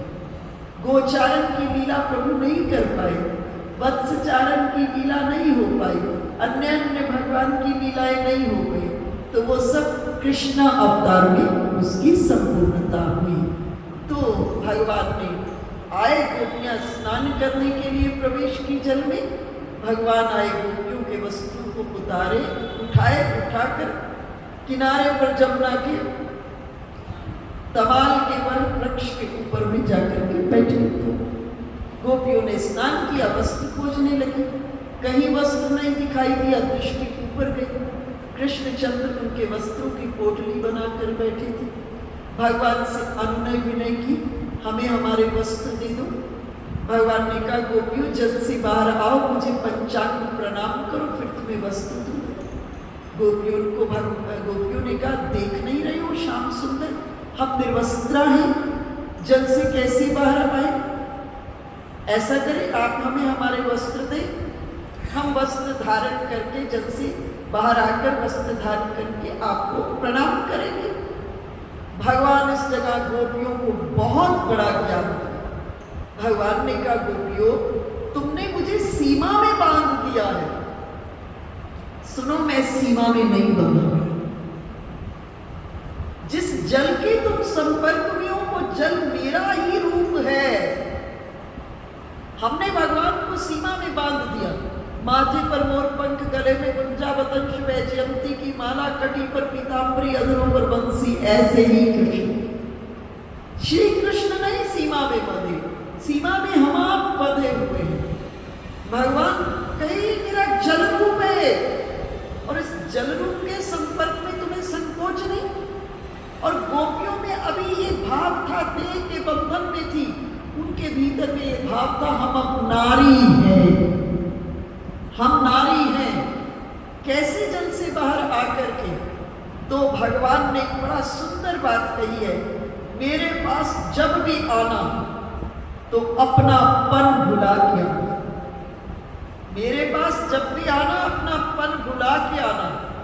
मेरे पास आना तो संसार शून्य होकर आना, और सांसारिक संस्कार शून्य होकर। ये नहीं उपाधियों को अपने ऊपर लाद कर मेरे पास नहीं आना कि तुम कौन हो। मेरे पास जब आना तो पूरा अपना पन भुला कर। ये याद ना रहे। हम तो कई लोग को देखते हैं, कथा में भी जाते हैं तो लगता है कि बस पहले हमारी रिकॉग्निशन होनी चाहिए कथा के भीतर। तो यहाँ तो भगवान के दरबार में भगवान ने कहा, मेरे पास जब आओगे तो पहली कंडीशन है अपना पन भुला के आना मेरे पास। तुम्हें याद ना रहे तुम कौन हो। हमारे गुरु महाराज एक बड़ी प्यारी बात सुनाते थे। बोले, एक दिन मैं कथा से लौटा तो मैं जा रहा था, कोई कार्य आ गया था, तो मंदिर जा रहा था किसी कार्य के लिए।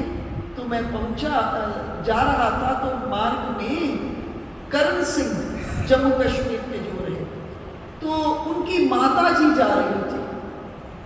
बोले जब माता जी जा रही थी तो मैंने पुकारा, मैंने कहा महारानी कहाँ जा रही हूँ?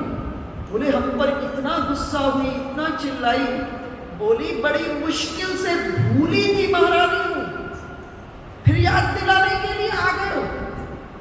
बिहारी जी को गर्मी बहुत थी कक्ष में, मुझे लगा बिहारी को गर्मी लग रही होगी, पंखा चल नहीं चल। भक्ति का क्या अर्थ है? जो जो आपके जीवन में घटे वो आपकी परमात्मा के साथ घटना, इसका नाम भक्ति। आपको गर्मी लग रही है, उसी समय फील हो कि मेरे जीवन धन श्याम सुंदर को गर्मी लग रही हो, लेकिन बिहारी जी को पंखा झलने के लिए जा रहे हैं। जो जो आपके जीवन में घटे वो भगवान के साथ जब घटने लगता है तो भक्ति अपने सही स्वरूप के भीतर में जीवन में आ जाती है। तो इस जगह भगवान गोपियों को कहे कि जिस जल के संपर्क में तुम हो वो जल भी तो मेरा ही रूप है। और एक क्षण के भीतर में, एक क्षण में, देखो घटना जब भी होती है एक क्षण में, एक क्षण में होती है, बाकी सब तो आग्रह और बहाने हैं। घटना जब भी होगी एक ही मोमेंट के भीतर में होगी। तो इस जगह गोपियां एक क्षण में देहाध्यास के बंधनों से मुक्त हो गई, भूल गई कि हैं हम। क्योंकि जब तक नारीत्व और पुरुषत्व के भीतर में हम हैं तो हम देह में है, नारी पुरुष के पास जाएगी, पुरुष नारी के पास जाएगी। जब नारीत्व और पुरुषत्व दोनों से मुक्त होकर आत्म स्वरूप में अवस्थित हो जाएंगे तो आत्मा की प्यास परमात्मा है, फिर अन्यत्र कहीं हम जा ही नहीं पाएंगे। और गोपियां देहाध्यास के बंधनों से मुक्त हुई, जल से बाहर आई, उनको जमुना के जल में अनंत कृष्ण रूप का दर्शन हो गया। अनंत, मीरा जी के साथ भी यही घटना हुई थी। मीरा को भी समुद्र के अनंत तरंगों के भीतर में श्री कृष्ण ही कृष्ण दिखाई दिए। और यहाँ भी अनंत जलकरों का दर्शन हुआ, में श्री कृष्ण का दर्शन हुआ और बाहर आई और भगवान श्री कृष्ण को प्रणाम की पंचांग। अब देह के बंधनों से मुक्त हो गई कि देह क्या है, भूल गई, विस्मृत हो गई देह। देखो जब पूरी की पूरी होश, इस शरीर में एक होश है जिसे आप कहते हो, वो आकर के इन इंद्रियों से सिमट करके आत्मा में अवस्थित हो जाती है और उस समय आत्मा में अवस्थित होकर बलवती होती है तो परमात्मा आकर के मिलन हो जाता है, ब्रह्म साक्षात्कार इसको ही कहते हैं। तो इस जगह गोपियों ने पंचांग प्रणाम किया और भगवान ने वचन दे दिया, मेरा तुम्हारा आने वाली रात्रियों में मिलन होगा। आज भगवान को अपना वचन याद आया, जो गोपियों को वचन दिया था भगवान को वो याद आया। आज पूनम की सायंकाल है, रात्रि है, पूनम की रात्रि, शरद ऋतु है, पूनम की रात्रि, आकाश में पूर्ण चंद्र आज है और पूर्ण चंद्र की जो किरणें हैं जमुना जी की श्वेत बालुका राशि पर पड़ करके और जमुना जी के जल पर पड़कर जो तरंगायित और बालुका राशि पर पड़कर मणियों के समान दे दीप्यमान हो रही है। ऐसे में श्याम सुंदर त्रिभंगी मुद्रा में खड़े हुए हैं और त्रिभंगी मुद्रा में खड़े होकर के भगवान को अपना वचन आया याद जो गोपियों को दिए थे और दूसरा कामदेव का चैलेंज याद आया। कामदेव ने भगवान को चुनौती दी थी कि प्रभु मैं आपसे युद्ध करना चाहता हूँ। कृष्णचंद्र ने प्रश्न किया कौन सा युद्ध करना चाहते हो? किले का युद्ध करना चाहते हो, खुले मैदान में? कामदेव ने कहा खुले मैदान का युद्ध, खुले मैदान का युद्ध तुम्हारी बैकुंठ की सारा सौंदर्य अर्थात उद्दीपन की सामग्री, काम को बढ़ाने की सामग्री, उद्दीपन की सामग्री तुम्हारे वैकुंठ का पूर्ण सौंदर्य और षोडश वर्षियां तुम्हारी गोपिकाएं और मैं तुम पर बाण चलाऊंगा।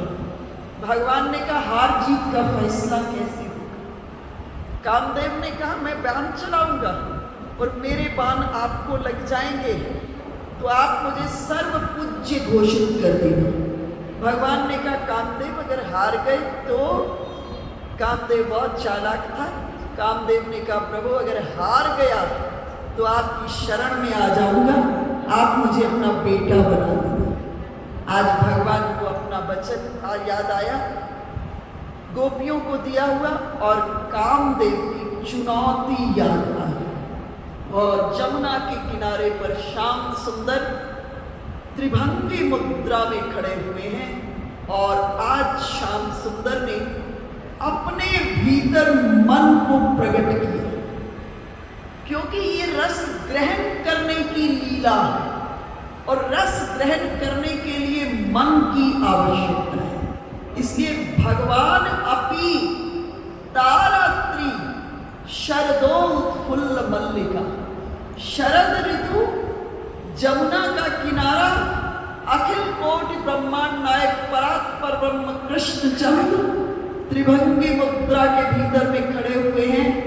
और भगवान ने क्या किया? भगवान ने इस जगह अपने भीतर मन का निर्माण किया और आकाश पर एक चंद्रमा। ये रास ऐसे ही प्रारंभ नहीं हो गई थी कि आप सोचो भगवान विचार किए और बंसी निकाले और गोपियां आ गई, ना ना। भगवान ने बहुत बड़ी तैयारी की है रास प्रारंभ करने।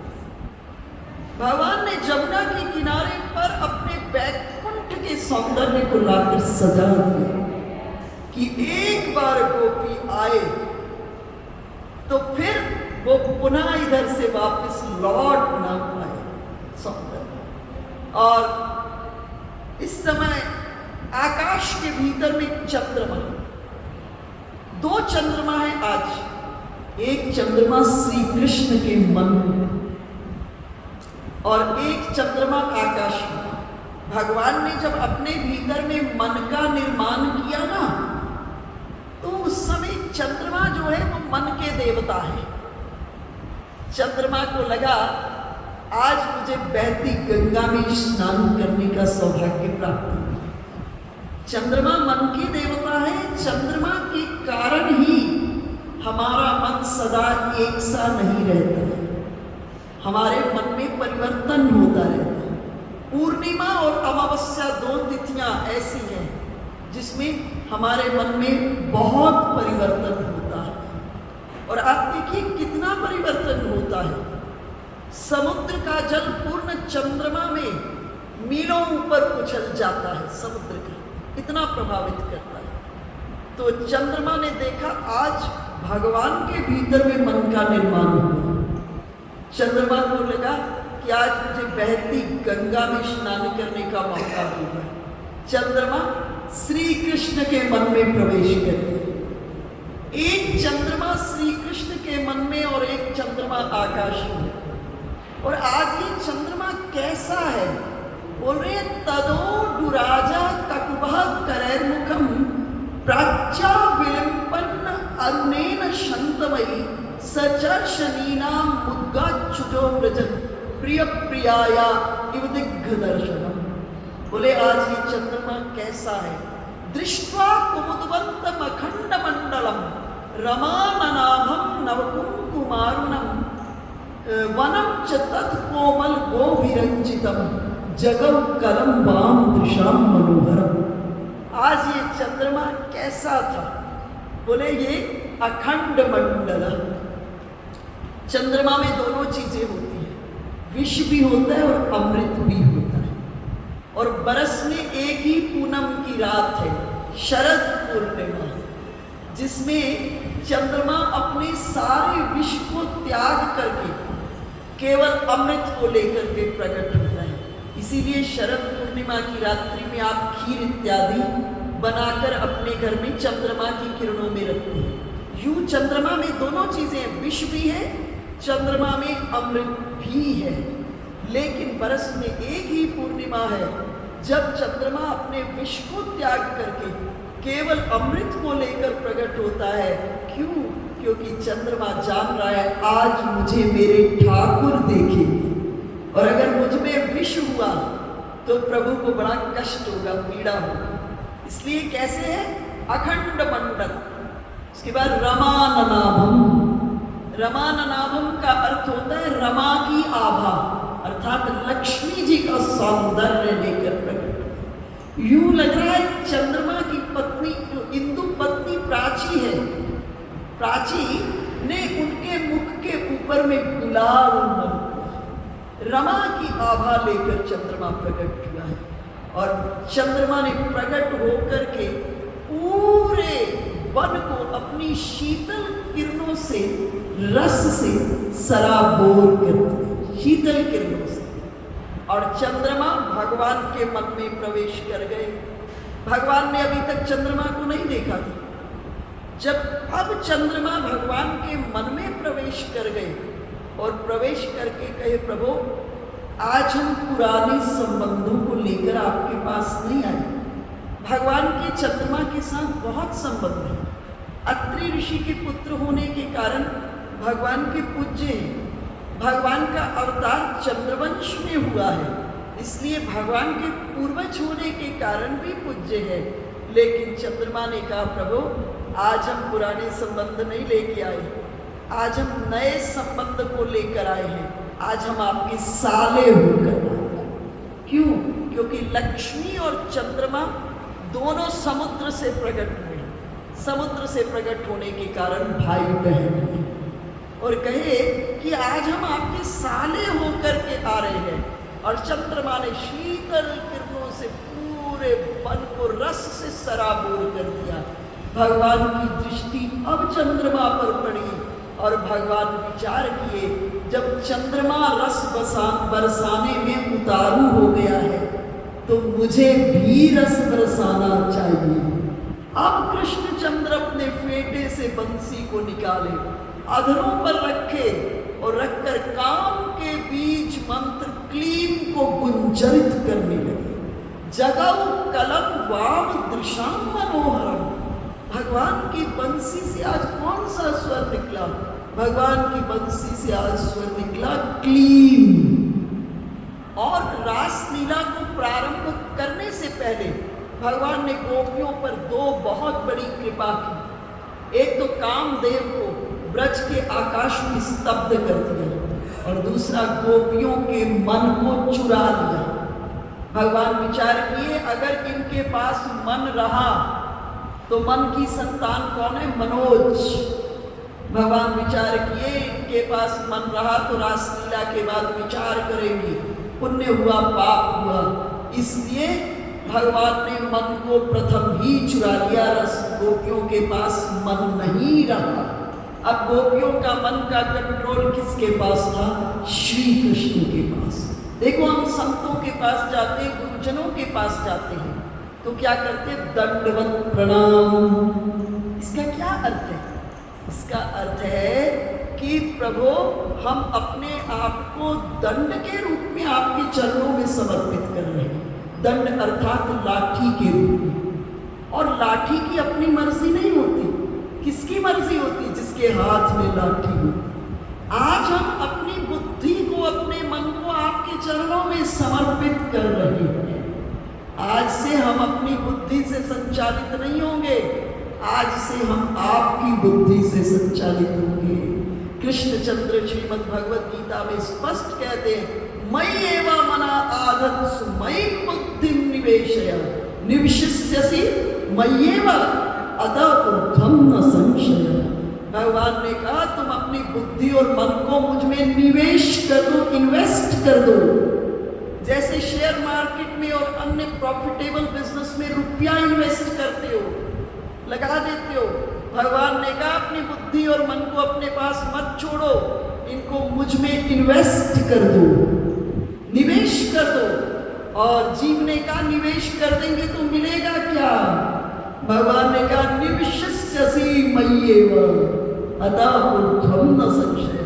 तुम मुझ में ही निवास करोगे, तुम मेरे ही समकक्ष सुख पाओगे, तुम मेरे ही समकक्ष आनंद पाओगे। लेकिन गड़बड़ी कहाँ होती है कि हम ये दंडवत प्रणाम फिजिकल एक्सरसाइज की तरह तो शरीर से कर देते हैं, मन बुद्धि अपने पास ही रखे रहते हैं, है ना। इसलिए हम उस आनंद को नहीं प्राप्त कर सकते। जितनी गड़बड़ी है दो के कारण तो है, मन और बुद्धि के कारण, है ना, और किसी कारण तो नहीं है ना। मन और बुद्धि के कारण ही, मन के कारण ही जीव पाप करता है, मन के कारण ही जीव पुण्य करता है। मन एवं मनुष्य नाम कारणम बंध मोक्ष, जीव के बंधन और मोक्ष का कारण मन ही है। बस अध्यात्म इस चीज को सिखाता है। सबसे बड़ी चाबी ये अध्यात्म है। श्रीमद् भगवद गीता में कृष्णचंद्र ने स्पष्ट कह दिया है, तुम्हारे शरीर में मन रूपी इंद्री मैं हूं, इंद्रिया नाम मनश्चास्मि। तुम्हारे शरीर में मन रूपी इंद्री मैं हूं। और भगवान ने कहा ध्यान से देखो, इसको मैंने उड़ने की कला दी है, तुम इसे उड़ाओ और उड़ाकर मेरे विराट मन में मिला दो। और जब तुम्हारा ये छोटा सा मन मेरे विराट मन में मिल जाएगा तो तुम्हें मेरे ही समकक्ष आनंद मिलेगा। बस इस चाबी को अध्यात्म की यात्रा में सबसे बड़ा रस देने की अगर कोई की है, चाबी है, तो वो यही है, ये जो मन है। अच्छा, एक और बात विचार कीजिए, जितनी इंद्रियां, भगवान ने कहा तुम्हारे शरीर में मन रूपी इंद्री मैं हूं, शरीर में जितनी इंद्रियां हैं सब एक एक ही काम करती और सबके काम करने की सीमा है। केवल एक मन है, सबका काम कर सकता है और कोई सीमा नहीं। अब जरूरत, आपने छोटे बच्चों को देखा होगा, छोटे बच्चों को घर में देखा होगा, वो ब्लॉक्स के साथ गेम्स को, स्ट्रक्चर्स को बनाते, कई आकृति, लाल पीले रंग के छोटे मोटे ब्लॉक होते हैं। जो ब्लॉक जिस ब्लॉक में फिट होने के लिए बना है, जब उसमें फिट होता है तभी वो आकृति का निर्माण होता है, तभी ट्रेन बनेगा, तभी प्लेन बनेगा, तभी अनेकों आकृति बनेगी। तो ये जो हमारा मन है, ये ठाकुर जी के मन में फिट होने के लिए ही बना है। इस बात को हृदय में रख लीजिए। संसार में फिट हुआ तो इस दिल के टुकड़े हजार हुए, कुछ इधर गिरे कुछ उधर गिरे, कोई नहीं इसकी कीमत करने वाला। ये तो बना ही ठाकुर जी के अंदर फिट होने के लिए। इस बात को हृदय में अनुभव के माध्यम से स्थिर करके इन्वेस्ट कर दो फॉरएवर। वो इन्वेस्टमेंट वाले जो चार्ट्स होते हैं ना, जो समझाते हैं, तो उसमें होता है लो रिस्क, मीडियम रिस्क और हाई रिस्क। 3 फैक्टर होते हैं इन्वेस्टमेंट के, लोग वो दिखाते होते हैं चार्ट्स के अंदर। तो आप लो रिस्क या without risk for ever investment कर दो मन की ठाकुर जी के भीतर में, अगर वास्तविक आनंद चाहते हो। बाकी उसके बाद एक बहुत सुंदर शायर ने कहा, या तो दीवाना हंसे, या तो दीवाना हंसे, या जिसे तू तौफीक दे, वरना इस जहां में मुस्कुराना बहुत मुश्किल है। इसलिए वास्तविक आनंद अगर चाहते हो तो बस यही चाबी है। मुझे पूरे अध्यात्म के भीतर भी अगर कोई सूत्र बहुत ज्यादा एग्जैक्ट लगा है परमात्मा से, क्षण में मिलने का अगर कोई तरीका है, आपने ध्यान किया, आपने चिंतन किया, उसी समय पहुंचने का कोई सूत्र है, तो यही सूत्र है, इसी सूत्र। इसलिए एक माला आप जो मर्जी करिए, वो आपका अलग अलग विधि होगी, लेकिन एक माला दिन में भगवान का स्वरूपानुसंधान करते हुए जरूर जपिएगा। एक माला स्वरूपानुसंधान करते हुए जरूर जपिएगा। मैं गारंटी से कहती हूं, अगर एक माला आपने स्वरूपानुसंधान करते हुए जप ली 24 घंटे यूं लगेगा इष्ट देव साथ साथ चल रहे, 24 घंटे आपकी बातचीत चलेगी, डायलॉग एस्टेब्लिश होगा, लगेगा साथ साथ चल रहा। बाकी आप कुछ करें वो आपकी विधि होगी, लेकिन एक माला इस एहसास से जरूर गुजरिए अपने जीवन के भीतर के। तो आज 2 चंद्रमा, एक भगहा, तो हम जो बात कर रहे थे उसी बात पर बोला कि जो ब्लॉक जिसमें फिट होने वाला होता है उसमें फिट होगा तभी बात बनेगी। तो ये मन जो है ना हमारा ठाकुर जी में, अर्थात असीम को असीम के साथ जोड़ दो और सीमा वाले को सीमा वाले के साथ जोड़ दो। भाई आज जो हम हैं कई जन्मों के नेट रिजल्ट है ना, और चलो कितने जन्मों का कर्म भोगना होगा, ठीक है 1 लाख बरस के पूर्व के कर्मों को हमने भोगना होगा, पर सीमा में है, पर सीमा में है। और सीमा में सीमा वालों को लगा दो, इन इंद्रियों को लगा दो, लेकिन इस मन को किससे जोड़ दो? असीम के साथ मन को जोड़ दो, और तभी पायो परम विश्राम, तभी परम विश्राम की प्राप्ति होगी। तो आज क्या है? 2 चंद्रमा, एक श्री कृष्ण के मन में और एक आकाश के भीतर में चंद्रमा। और भगवान जब चंद्रमा पर दृष्टि पड़ी भगवान की, और भगवान ने देखा कि चंद्रमा ने अपनी शीतल किरणों से पूरे के पूरे वन को रस से सराबोर कर दिया। अब भगवान फेटे से बंसी को निकाले, अधरों पर रखकर काम के बीज मंत्र क्लीम को गुंजरित करना प्रारंभ कर दिया, और ये स्वर क्लीम इस सृष्टि में गूंजता ही गूंजता चला गया। और गोपियों के कर्ण कुहर के भीतर में जगौ कलम वाम दृशाम मनोहर, ये बंसी का स्वर गोपियों के कर्ण कुहर में पड़ा, और गोपियों को चारों पुरुषार्थ धर्म अर्थ काम मोक्ष से खींच करके पंचम पुरुषार्थ श्री कृष्ण के पास, चारों पुरुषार्थ कह रहे हैं। गोपियां जिस कार्य में लगी थी, किसी ने उस कार्य को पूर्ण करने का नहीं सोचा। कोई दूध दूह रही थी, वही बाल्टी को छोड़ी, कोई भोजन पति को करा रही थी, वही चूल्हे पर छोड़ी, कोई श्रृंगार कर रही थी, एक ही आंख में सुरमा डाली, दौड़ी, कोई गोबर पाथ रही थी, हाथ गोबर से सने धोई नहीं चली। अर्थात भगवान की बंसी ने गोपियों को चारों पुरुषार्थ धर्म अर्थ काम मोक्ष से छुड़ाकर पंचम पुरुषार्थ श्री कृष्ण के पास ले गई। और गोपियां जब चली तो कैसे चली? कह रहे हैं संतज्य सर्व विषयान तवपादमूलम, सभी विषयों को विषय शून्य सन्यासिनी की भांति, विषय शून्य सन्यासिनी की भांति गोपियां सबको छोड़कर कहां पहुंच गई?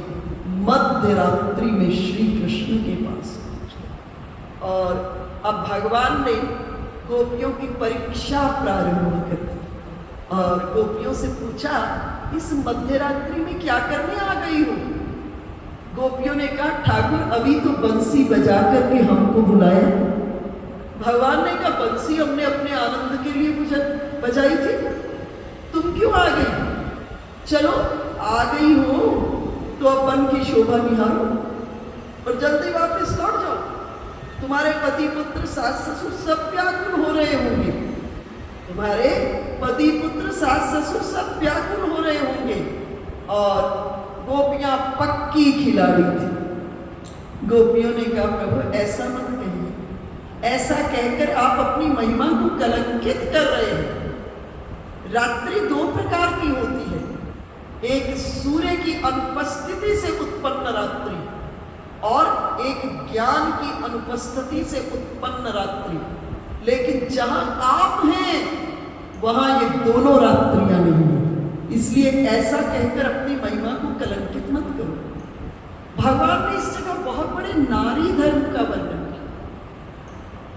भगवान ने कहा, स्त्रियां घर में रहते हुए पति पुत्र पुत्र सास ससुरों की सेवा करते हुए अगर मेरा चिंतन करती हैं तो मैं उन्हें उत्तम से उत्तम लोगों को प्रदान करती हूँ। गोपियों ने पूछा, प्रभु ये बताओ, पति पुत्र सास ससुरों की सेवा का फल क्या होता है? भगवान ने कहा धर्म का पालन होता है। गोपियों ने प्रश्न किया, धर्म का क्या फल होता है? धर्म के पालन का क्या फल होता है? भगवान ने जवाब दिया, चित्त की शुद्धि होती है। गोपियों ने प्रश्न किया, चित्त की शुद्धि का क्या फल होता है? भगवान ने कहा मेरी प्राप्ति होती है। गोपियां पक्की खिलाड़ी थी। गोपियों ने कहा, भुवन सुंदर, आप सामने में खड़े हो, फिर आप हमको इतना क्यों भटका रहे हो? हम इतना लंबा चक्कर लगा के क्यों आए? आप सामने में खड़े हो, हमको स्वीकार करो। भगवान ने कहा, नहीं गोपियों, मेरी आज्ञा मानो। तुम्हारे पति पुत्र सास ससुर घर में बड़े व्याकुल हो गए, मध्य रात्रि वन में हिंसक जीव जंतु है, वापिस लौट जाओ। गोपियों ने कहा, ठाकुर आपका एक नाम ऋषिकेश है। ऋषिकेश का अर्थ होता है ऋषिक जोड़ ईश। ऋषिक कहते इंद्रियों को, ईश कहते मालिक। आप हमारी इंद्रियों के मालिक हो और किसी योग बल से उड़ा करके हमको घर भेज दिया, तो सुनो ठाकुर, अब हम संसार वालों के काम की नहीं बची, क्योंकि इंद्रियों से होने वाले कर्मों को आप जब कर रहे होते हो और कई बार मन उन कर्मों का साथ नहीं देता, तो परिणाम पूरा नहीं होता।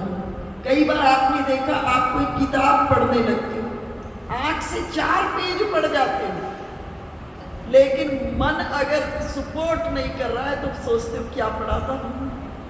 अर्थात इंद्रियों से होने वाले कर्मों को करते हुए जब उनका मन सपोर्ट नहीं करता तो सम्यक फल की प्राप्ति नहीं होती। तो अगर किसी योग बल से उड़ा के हमें घर भेज दोगे, सुनो ठाकुर, अब हम घर वालों के काम की नहीं बची, तो भगवान ने कहा, नहीं गोपियों, मेरी आज्ञा मानो, तुम अपने घर लौट जाओ। गोपियों ने कहा, ठाकुर आपका एक उद्घोष है, जो जिसका चिंतन करते हुए पार्थिव देह का परित्याग करता है वो उसको प्राप्त होता है। यमुना का पवित्र पावन किनारा, भुवन सुंदर आप खड़े हैं, हम आपका चिंतन करते हुए इस पार्थिव देह को यमुना में कूद करके खत्म करती है। आपका चिंतन करते हुए त्यागेंगी तो आपको पुनः प्राप्त होंगे। और भगवान ने कहा, नहीं गोपियों, तुम मुझे अगर अपना सच्चा प्रियतम पति सुहृद मानती हो तो मेरी आज्ञा का पालन करो, घर लौट जाओ। गोपियों ने कहा, ठाकुर आप पक्के व्यापारी हो। भगवान ने पूछा, कैसे? गोपियों ने कहा, एक व्यापारी ने फल मंडी में जाकर फल के कुछ टोकरों का सौदा कर लिया। जब सौदा पक्का हो गया, डील फाइनल हो गई, तो जिसने खरीदा था वो उसके बाद चुनने लगा, छांटने लगा। तो बेचने वाले ने कहा कि छांटने की अब गुंजाइश नहीं है, सौदा होने के बाद छांटने की गुंजाइश नहीं है, सौदा होने के बाद छांटने की गुंजाइश नहीं है। ठाकुर, हमने भी तन मन धन तीनों का सौदा किया था और तुमने अपनी वस्तु मन छांट ली।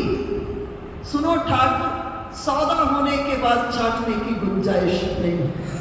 गोपियों ने कहा, ठाकुर हम घर जाने को तैयार हैं, लेकिन हमें हमारा मन लौटा दो। अब भगवान समस्या में पड़ गए। जैसे मिश्री दूध में मिल जाती है तो पुनः उस मिश्री को दूध से आप अलग नहीं कर सकते, इसी तरह जिस जीव का मन ठाकुर जी में मिल जाता है तो भगवान भी चाह करके उस मन को अपने से अलग नहीं कर सकते हैं। अब भगवान ने गोपियों को स्वीकार किया और स्वीकार करने के बाद जमुना के किनारे पर रास को प्रारंभ कर रहे हैं। महारास नहीं, अभी रास को प्रारंभ कर रहे हैं। तो रास को प्रारंभ करके जैसे प्रभु ने सुंदर पावन रास और रास के उपरांत किस प्रकार महारास, एक बात पुनः स्पष्ट कर दूं, ये द्वैत की लीला नहीं है। ये अद्वैत की लीला है।